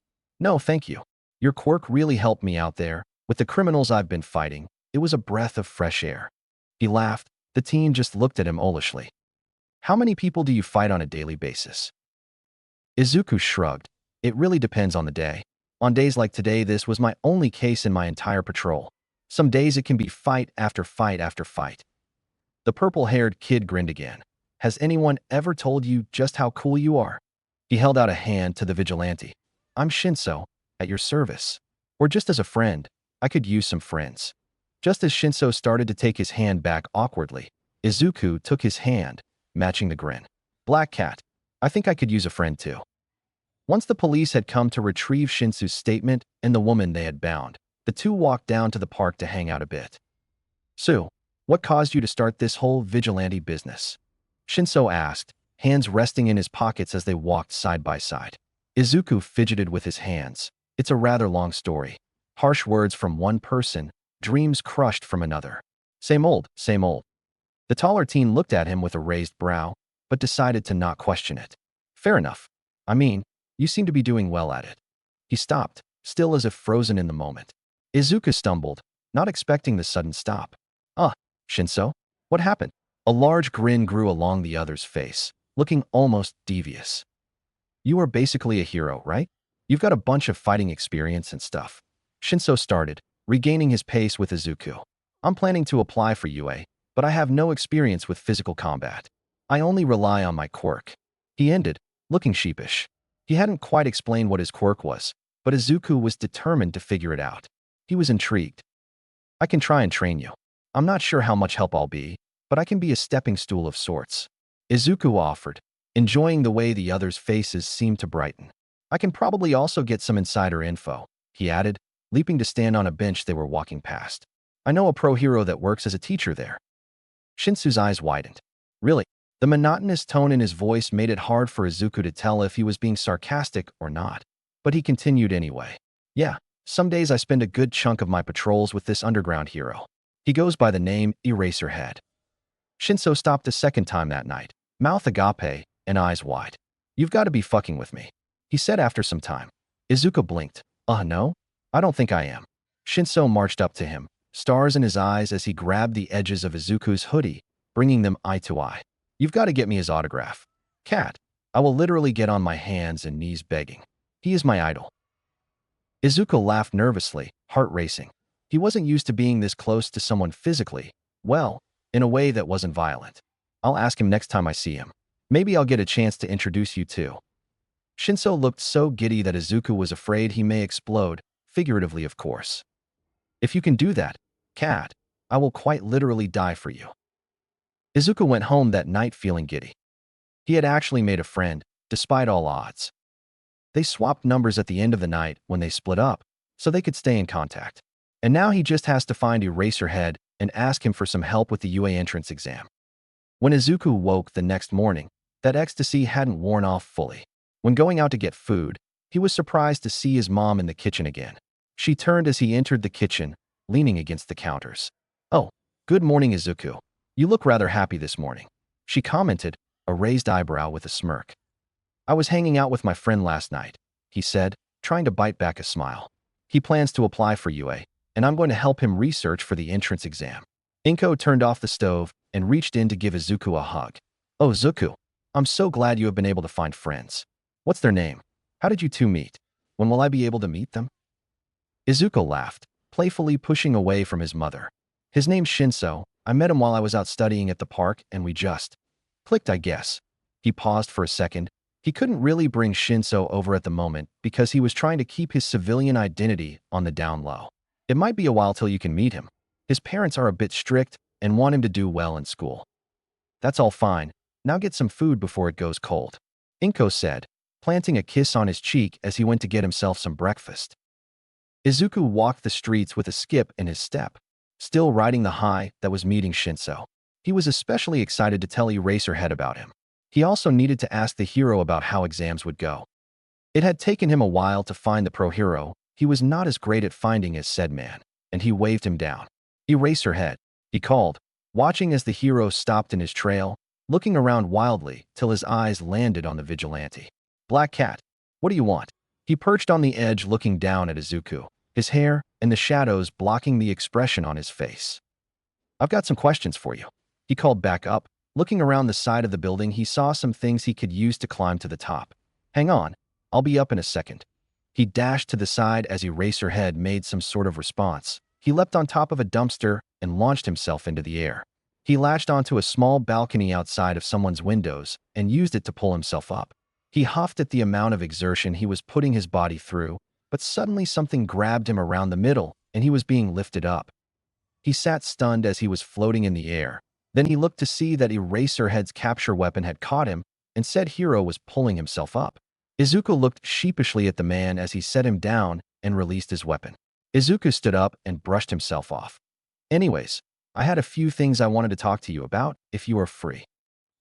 Eraserhead sighed, but Izuku could see the fond smile on the man's face. If you insist, kid, I don't have much going on. The two, vigilante and hero side by side, sat on the ledge looking over the streets as Izuku recounted his experience from the day before. So, I leapt down to save this kid because he was in trouble. Then the lady turned and used her quirk on me instead. And after that, the kid used his quirk on her instead. It seemed to be some sort of mind control type thing. It was really cool actually, but he didn't give me much info on it. But after we had her detained and the cops took her away, me and him just took a stroll through the park. Izuku rambled away, hands unconsciously being used to further any point he made. Eraserhead gave him a small smile as he watched the kid in silence. So, I made a new friend last night, which was a surprise for me because no one usually wants to be my friend. My mom was also really excited. She doesn't get to hear me talk about my friends that often. Eraserhead nodded. That's great, kid. I'm proud of you. Izuku shot him a bright smile at the praise. Also, had something I needed to ask of you. You're a teacher at UA, right? Eraserhead quirked an eyebrow. I am. What about that do you need info on? Oh, I was wondering if you had some insider info on how the entrance exam would work. The hero looked at him in surprise. Well, the hero exam tends to change each year, and I'm not allowed to give the test beforehand. But I do know that it favors those with more physical quirks, or more highly powered ones. Izuku nodded for him to continue, trying to latch on to any information he could get. I didn't get in on my first time. I was actually put into the general education class first. I used the sports festival to get myself switched into the hero course. Whoa, I didn't know they could do that. Izuku's mind raced as he thought of possible scenarios and what would best help Shinso. Thank you, Eraserhead, sir. I really appreciate it. No problem, kid, Eraserhead added, his eyes holding a look that Izuku couldn't quite discern. And feel free to call me Aizawa, or Shoyuta if you are really feeling it. If you need any training help, you can always reach out. I'll teach you all you need to know. Chapter 8, Burnings. Bakugo Katsuki was an asshole. And he knew it. Ever since he had been caught in that sludge villain attack, he had taken the time to reconsider his actions. It had changed him, in a way, one he wasn't quite sure how he felt about. He became almost paranoid. He refused to spend too much time alone when out in public, but when at home, he would shut himself away into his room for hours at a time. He thought about working on some of his schoolwork, but mostly spent the time just laying in his bed looking at the ceiling. The attack had caused him to change his entire worldview. Katsuki thought he was going to die, and the heroes did nothing about it. They all sat back and watched, making a spectacle of his pain. He remembered the humiliation he felt, his own tears burning his skin as he fought to breathe. But one person had actually come to help him, and his savior was someone he wished he would never have to see again. Deku. Midoriya Izuku. The kid he had ridiculed and bullied, making him feel the same way Katsuki probably did. The only person to step up even though he made his life a living hell. Hell, he told him to kill himself just earlier that day. And Katsuki hated how that made him feel. He hated the guilt that ate through him like a pit in his stomach. He didn't deserve to feel guilt after all he had done. His spiraling thoughts caused frustrated tears to spill from his eyes. He forced his palms into his eyes, trying to stop himself from crying. As it proved to be inefficient, he screamed and threw the pillow he was lying on at the wall. He watched as the pillow hit one of his All Might posters and fell to the floor with a thump. The All Might poster. It had been one he and Deku got together when they were younger. He wondered if he still had the same poster, but pushed the thought out of his head. They had both met their idol on the same day. While Deku had been the one to help him in the first place, All Might was the one who actually freed him from the attack. He would never let anyone know, but he had overheard the conversation Deku had with All Might. He had heard the soul-crushing words come from the hero's mouth and hit their mark. And Katsuki agreed. Deku couldn't be a hero. He was quirkless and would only end up dead. And as much as he made threats, he didn't want to see Deku dead. The thought of the nerd laying pale in a casket while Auntie Inko wept over him made his stomach churn. The guilt he was feeling now would only increase tenfold. Katsuki wasn't even sure why he had started bullying him in the first place. Maybe it was because of his status as a quirkless kid, and Katsuki didn't want to associate himself with that. He was afraid that the nerd would only bring him down in the process. And in a way, he had. Maybe it was because he felt threatened. They both had dreams to become heroes when they were older, but one got a quirk and the other didn't. And no matter what came his way, Deku always had a positive outlook on things. He was a kind soul, his mother would say, and that is what draws people to them. He was afraid he would somehow get outshined, and Deku would end up the one on top. Katsuki couldn't have that, so he ended up turning everyone against him in one way or another. Once the others saw that his best friend was bullying him, they saw it as a pass to do the same. And as much as Katsuki wanted to go back in time and scream at his younger self, tell himself how much of a selfish dick he was, he would never be able to do that. Now he had to live with the consequences of his own actions. At this rate, he would never be a hero. He should just give up before he has the chance to ruin someone else's life. What kind of hero would hurt those that cared about them? Pull others down into the pit he dug himself, using them as a stepping stool to get himself free. No good hero would do that. That wasn't what All Might projected. He was one who had shown kindness and security to those who needed it. Just as he flopped back down on his bed, he heard a shout from the kitchen. "Katsuki, get out here. It's time for dinner." He only groaned, trying to massage an incoming headache. "Shut the fuck up," he screamed back. He wasn't ready to face his parents while he looked like this. "Don't speak to your mother that way." A more timid voice called out, but Katsuki didn't bother giving him a response. He just continued to stare at the ceiling, ignoring any talk from outside his room. This was his grave, and he was going to rot in it. Katsuki woke the next morning with bleary eyes. His stomach growled as he realized he fell asleep before he had the chance to actually go and grab dinner. He looked over at his alarm clock, realizing that he was a whole 30 minutes early, and he was going to make good use of his time. He took a quick shower, getting himself ready for the day. Once he got himself fully ready, he walked to the living room to get some downtime before he walked to school. Instead, he found his father sitting on the sofa and sipping his coffee. He turned to look at the blonde as he entered the room. "Good morning, Katsuki. Did you sleep well?" Katsuki only huffed in response, flopping down onto the couch next to him and kicking his feet onto the coffee table. His father pushed his legs off. "You know your mother wouldn't like that." Katsuki ignored him, but didn't make a move to put his feet on the table again. "Kats, we've been worried about you. Why don't you tell us what is going on?" His father pleaded, but Katsuki turned away. He didn't want his father to see the tears staining his eyes. "Whatever. I'm fine." He shot back, pushing himself off the couch. Katsuki decided that he needed an early walk.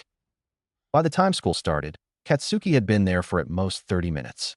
He managed to get there at a time when some teachers were able to let him into the building. He stalked directly to his homeroom class, shoving his bag to the floor and sitting himself in his chair. He propped his head on the desk and shut his eyes. He wasn't able to sleep, but he left himself to his thoughts. His mind swirled as the steady sound of footsteps trailed in and out of the classroom. Even with his rapidly degrading hearing, he could recognize each pair of footsteps as they entered the classroom. There's Tsubasa, Tatsuya, and Hamacho. Then the teacher, Mr. Kotoku. There were some unknown ones, but he figured they were friends of those in this homeroom. By the time that class started, there was someone that he could not hear. Deku. While Katsuki noticed that the boy had been much more quiet recently, it was still weird not being there at all. Said boy hadn't been present very much the past few weeks, and Katsuki wouldn't say he was worried, but it was something that caught his eye. He lifted his head as the teacher called the class to attention. The empty space behind him was loud, but no one else seemed to notice. It made Katsuki much more on edge than he had been. Minutes ticked by, still no appearance. But Katsuki thought that Deku had every right to not show up to school. With how he and others had treated him, Katsuki wouldn't blame him. They were well into the class when Deku finally showed up. He rushed into the room, heavily breathing as he silently made his way to his desk. Katsuki let out a sigh of relief. But even with him there, it was still weirdly quiet. He resisted the urge to turn himself around, because he began to wonder if he had imagined the nerd actually entering the classroom. But out of the corner of his eyes, he could see some people across the classroom pointing and snickering to a spot behind Katsuki, so he figured he wasn't being delusional. Hearing the faint chicken scratch of Deku's pencil reassured him. He found it hard to focus during the entirety of the class period, his mind preoccupied with every thought that he had in the past month. Should I thank him? Interrogate him? Why did he save me? After all I've done, I definitely didn't deserve it. But thinking back, Katsuki realized why he must have done it. It's something he's known his entire life. Deku was someone with a kind spirit. He would run in to help anyone if they needed it. And while Katsuki always aspired to be a hero, Deku had the hero's spirit. He would step in no matter what it cost him. And that scared Katsuki. Because if he bullied and harmed the perfect hero, wouldn't that make him the villain? And if he continued, he would never make it down the path of redemption. These thoughts had plagued him since the attack, making him reconsider all he had ever thought and done. He couldn't just apologize, could he? He would need to make a bigger gesture of peace if he wanted that done. But he didn't want to embarrass himself, doing that in front of the whole school. Katsuki had also gone to avoid directly involving himself in the bullying. But it didn't really make anything better. People kept giving him weird looks when he would ignore them or the confrontation in general, so they amped it up instead. His old friends stopped hanging around him too, as he had gotten into a habit of snapping at them, and not in his normal way. He was snapped out of his thoughts by the lunch bell ringing. The rest of his class was packing up their bags and getting out of their seats as Katsuki started putting his stuff away. He noticed a small group of girls snickering and walking over to him and Deku, but he shot them a glare. They responded with a disgusted face, but backed off, heading out to lunch. As soon as they left, Deku rushed past him and to the door, without a single look in his direction. Katsuki had spent the rest of the school day watching Deku, acting like the stalker that he accused the other of being. It was a bit harder when the nerd's social habit was to disappear for big gaps of time. He tried not to make it obvious, but no one paid attention to him anymore anyway. After the final bell had rung, Katsuki stopped Deku before he got up to leave. "Hey, nerd, I've got something I want to talk to you about." Deku blinked owlishly, eyes quickly looking over to the group looming in the corner, seemingly waiting for Katsuki to drag him out so they could join in. Katsuki caught his eye and turned towards the others. Scram! He spat, glaring daggers into the group. They stumbled a bit, not expecting the outburst, looking towards each other in confusion before slowly leaving the room. Turning back, he saw Deku looking at him quizzically, possibly wondering if someone else had taken the place of Katsuki. "Oi, stop fucking looking at me like that. I'm the real me." Deku looked around the room again, only finding it empty other than them. "Okay, what do you want?" The nerd shot him a look with a sharpness Katsuki hadn't seen before. He faltered for a second before starting. "Where the fuck have you been? You've barely been in school, and even when you are here you're so quiet. I know Auntie Inko wouldn't let you just skip, and you used to care so much about school. So much has changed with you since that attack dash." Katsuki stopped, breathing heavily to try and catch his breath.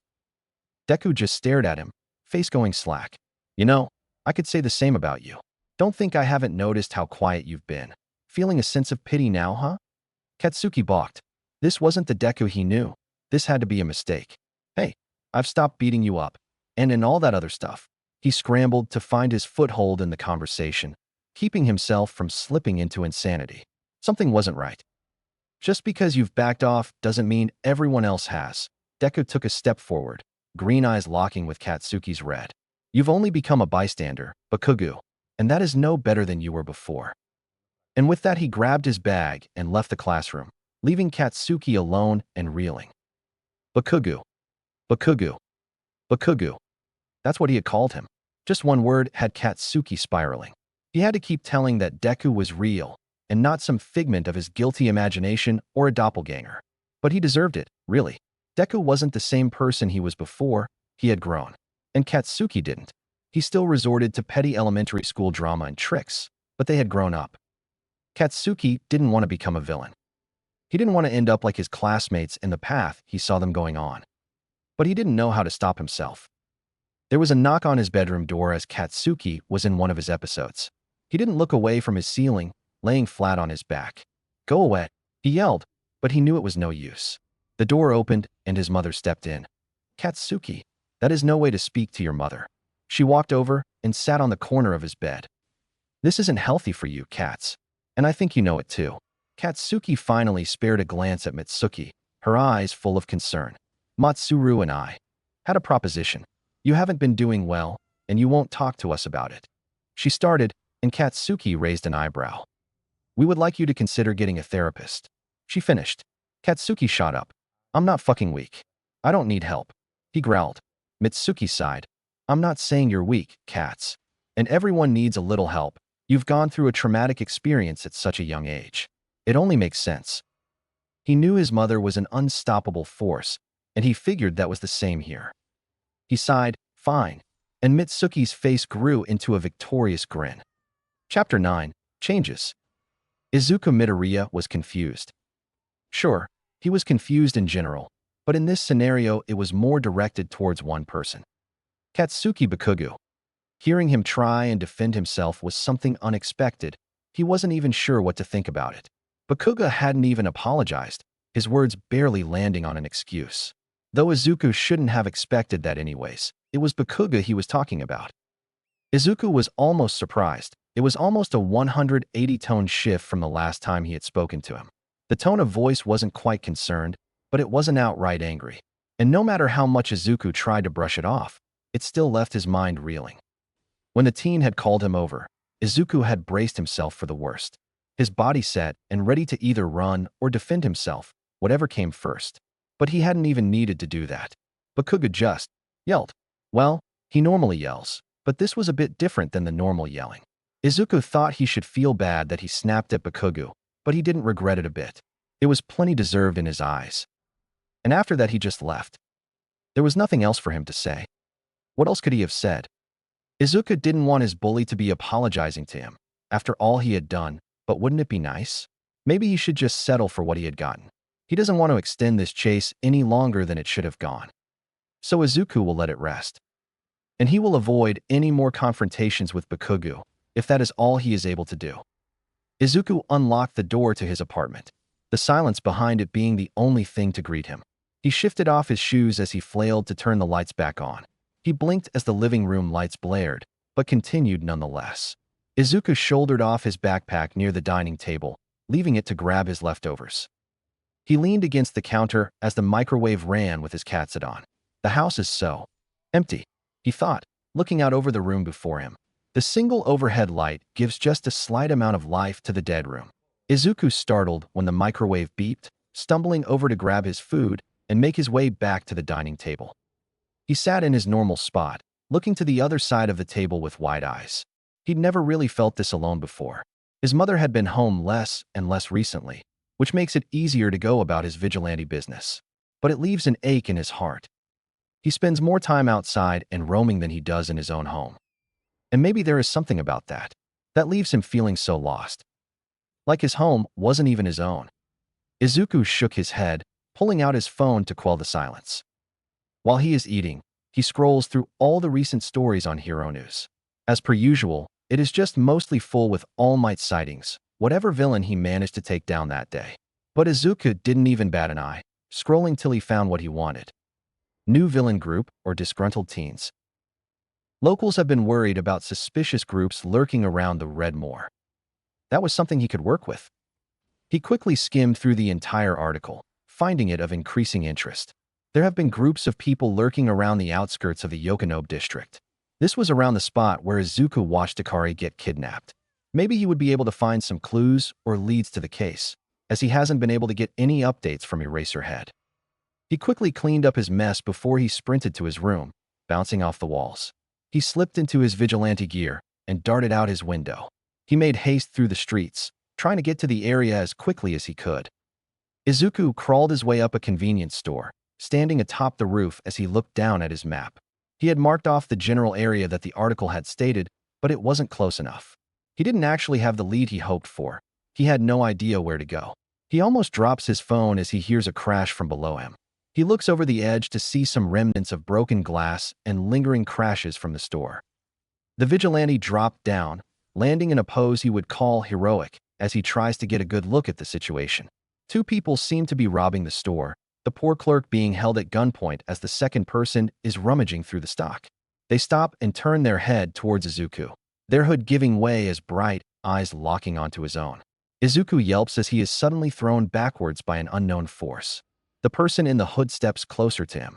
Izuku shifts himself away, trying to get himself up, but is stopped by the hooded figure leaning down and grabbing him by the neck.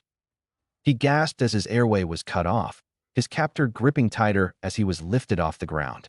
He choked, trying to claw the hand away from his throat, but the person looked unfazed.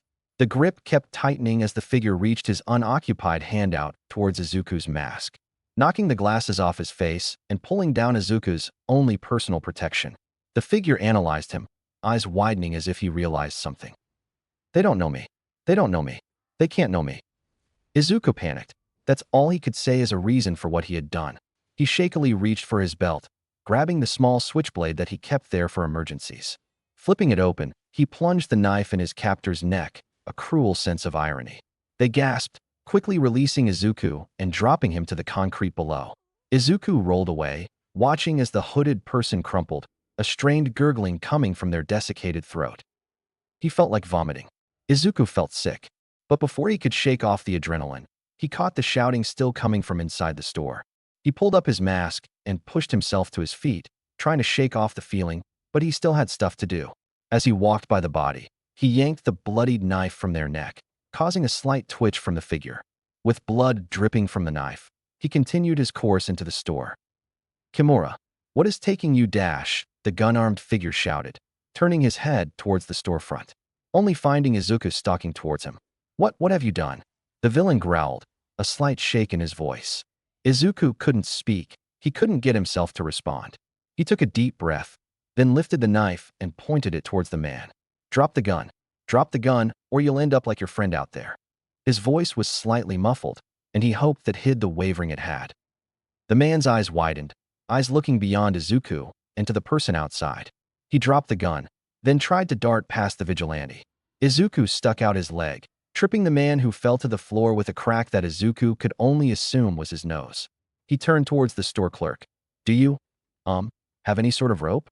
he asked, voice shaking. The man, whose name tag read Matsuo, nodded. He quickly shuffled around the counter, rope already in hand. "I normally keep some behind the counter," the man said kindly. Izuku nodded, taking the rope offered and using it to tie up the hands of the villain on the floor. Izuku slowly dragged him outside the shop and propped him against the wall. He walked out towards the body and grabbed his glasses from the ground, turning back towards the store as he put them on. "Are you okay?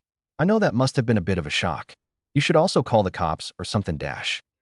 He was stopped by the clerk suddenly hugging him. Izuku stood startled, lightly patting the man's back as he stepped away. "I'm sorry, I'm just extremely thankful. These two have been terrorizing my shop for the past few weeks, and no one has stopped by to do anything." Matsuo stepped back, fidgeting with his hands. "I will do whatever I can to repay you. I've got plenty of leftover stock in the back if you ever need something to eat." Izuku nodded, not trusting his voice at the moment. This man was so kind, and Izuku couldn't take it, especially after what he just did. "Are you alright, kid? You look a bit pale." Izuku nodded again. "I am fine." He didn't sound fine. "Please call the cops. Make sure you get these guys locked up. I need to go." And Izuku ran off, not waiting for much of a response. He would return at some point, but he needed to get home so he could vomit his guts out. Izuku was sitting on the edge of the convenience store rooftop, watching the small group of teens below him.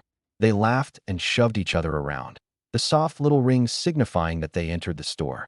The vigilante sighed, drinking from the juice box he had received from the clerk an hour earlier. He longed to have a group of friends that he could roam with, friends that would indulge in his interests and would actually like to hang around him. He knew he had Shinso now, but how long would that actually last? He kicked his feet as he moved his attention to the stars instead. What he could see of the stars at least. The light pollution in Japan made it almost impossible to see the sky at night. It was just a blanket of ink covering the city. Being lost in thought, he didn't catch the muffled sound of footsteps approaching him on the rooftop. "Kid," the voice behind him said, startling the vigilante from his thoughts. Izuku jumped up, lunging at the figure behind him. He ended up miscalculating where it was, or he just stepped aside, and Izuku fell face first into the cement of the convenience store. He groaned, rubbing his head as he pushed himself up. Looking back to the figure, he immediately recognized who it was. "Eraserhead, what are you doing over here?" He started, pushing himself up and brushing himself off. "This isn't your normal patrol area." The hero quirked an eyebrow. "I don't know if I should be concerned that you seem to know my whole patrol route, but I shouldn't be surprised either." He stepped around Izuku and sat at the edge he was at before. "I tend to frequent this spot. The store clerk is an acquaintance of mine." Izuku just watched for a second before setting himself beside the hero. "Oh," he started. In all honesty, he wasn't quite sure what he expected the hero to say. Maybe that he was following a mere vigilante like himself. But that was a bit egotistical of Izuku to even think of. Why would a pro-hero like Eraserhead worry himself and spend his time with someone like him? "How do you, know the store clerk?" Izuku watched the hero with wide eyes, mostly curious, but Eraserhead just shrugged. "He used to volunteer at a shelter I would help out at. We weren't close, but I still like to come by and check on him." A small smile grew across the man's face. "He's also got a cat in the shop that I like to come see." Izuku gasped, "Really? I didn't know that you guys worked in a shelter. An animal shelter?" "I'm guessing so, but he's never mentioned it. I also didn't know about the cat. I haven't seen it in the shop before." His eyes shone with awe, and Eraserhead let out an amused chuckle. "I'm guessing you also know Matsuo. His cat is normally prowling around during the night, so you might not see her much." The kid's demeanor seemed to fall, but wasn't solemn by any means. "I saved his shop from a robbery last week, and he has been giving me snacks as a way to pay me back. He really didn't need to, but I do appreciate it anyway." He curled in on himself, pulling his knees to his chest. "He's a kind man." Eraserhead nodded, thinking a second before he offered his next question. "You're just a kid. What made you become a vigilante? Work like this is way too dangerous, especially for you. You don't have an agency to help with medical and quite literally anything." His dark hair covered his face, but Izuku could feel the intensity of his stare. The vigilante stayed silent for a good second, resting his head on his knees. "I can't be a hero, not after what I have done, but I still want to help people in any way I can." His voice was barely audible through his mask, but Eraserhead somehow managed to catch it. "What do you mean, after what I have done? What did you do? It can't have been that bad. With a quirk like yours, you would obviously be accepted into almost any hero school." Izuku turned his head towards the pro-hero, giving her a perplexed gaze. "My quirk? What do you know about my quirk?" "It's pretty obvious. You've got some sort of super strength or super speed, or hell, maybe just enhanced luck. I'm not fully sure what it is, but Eraserhead was cut off by the kid laughing obnoxiously. "Huh, you're funny, Eraserhead. You don't know me as much as you think you do." He mock-whipped a tear as the hero looked at him incredulously. "What dash?" "Anyways," Izuku cuts him off. "Can you tell me about UA's entrance exam? A friend of mine is interested in applying, and I want to make sure he has a chance." Eraserhead glares at him, but Izuku can tell there is no heat in it. The pro-hero sighs. "You know I can't tell you that. No one but the principal knows the exact task they will give. What I can tell you, though, is that it will always favor those with more physical or more flashy quirks. If needed, use the sports festival to get into the hero course." Izuku gaped. "I didn't know you could do that. How does that even work?" Eraserhead nodded. "It's what I used to get into the hero's course. You just have to show off what you can do, and they might let you in. You could also get a good amount of internships if pro-heroes like you." Izuku sat for a second, thinking. "Thanks, Eraserhead. I've got to go now. CYA." The hero tried to say more, but Izuku was already gone. Spotting the purple-clad teen, Izuku dropped from the roof behind him. Shinso cried as he spun around, only to be met with a laughing Izuku. Oh, fuck you, he grumbled, leaning up against a nearby wall to catch his breath. As fun as that was, I've got some news, Izuku said with a grin, causing Shinso to raise a brow. I've smuggled a little information from Eraserhead about the entrance exams. Not what was actually going to happen, but basically exactly what we thought. Shinso groaned, but Izuku continued. It's going to prioritize kids with flashy quirks, and because you don't have that, we will have to train. We train already, and I've got to say, your regime is extreme. It's all in the gains, Shinso. Anyways, it's going to need to be a bit harder. It would be a lot better if we get you in during the exam, but you can try and get in during the sports festival. Apparently, that's how Eraserhead got into the hero course. Really? I didn't know you could do that. Neither did I, Izuku added with a smile. So, if you feel up for it, we can do a bit more training than we have been already. We need to make you extraordinary. Shinso sighed, sweeping the hair out of his face. Yeah, I'm up for it. I'll take on whatever you give me, Black Cat. Then let's go train.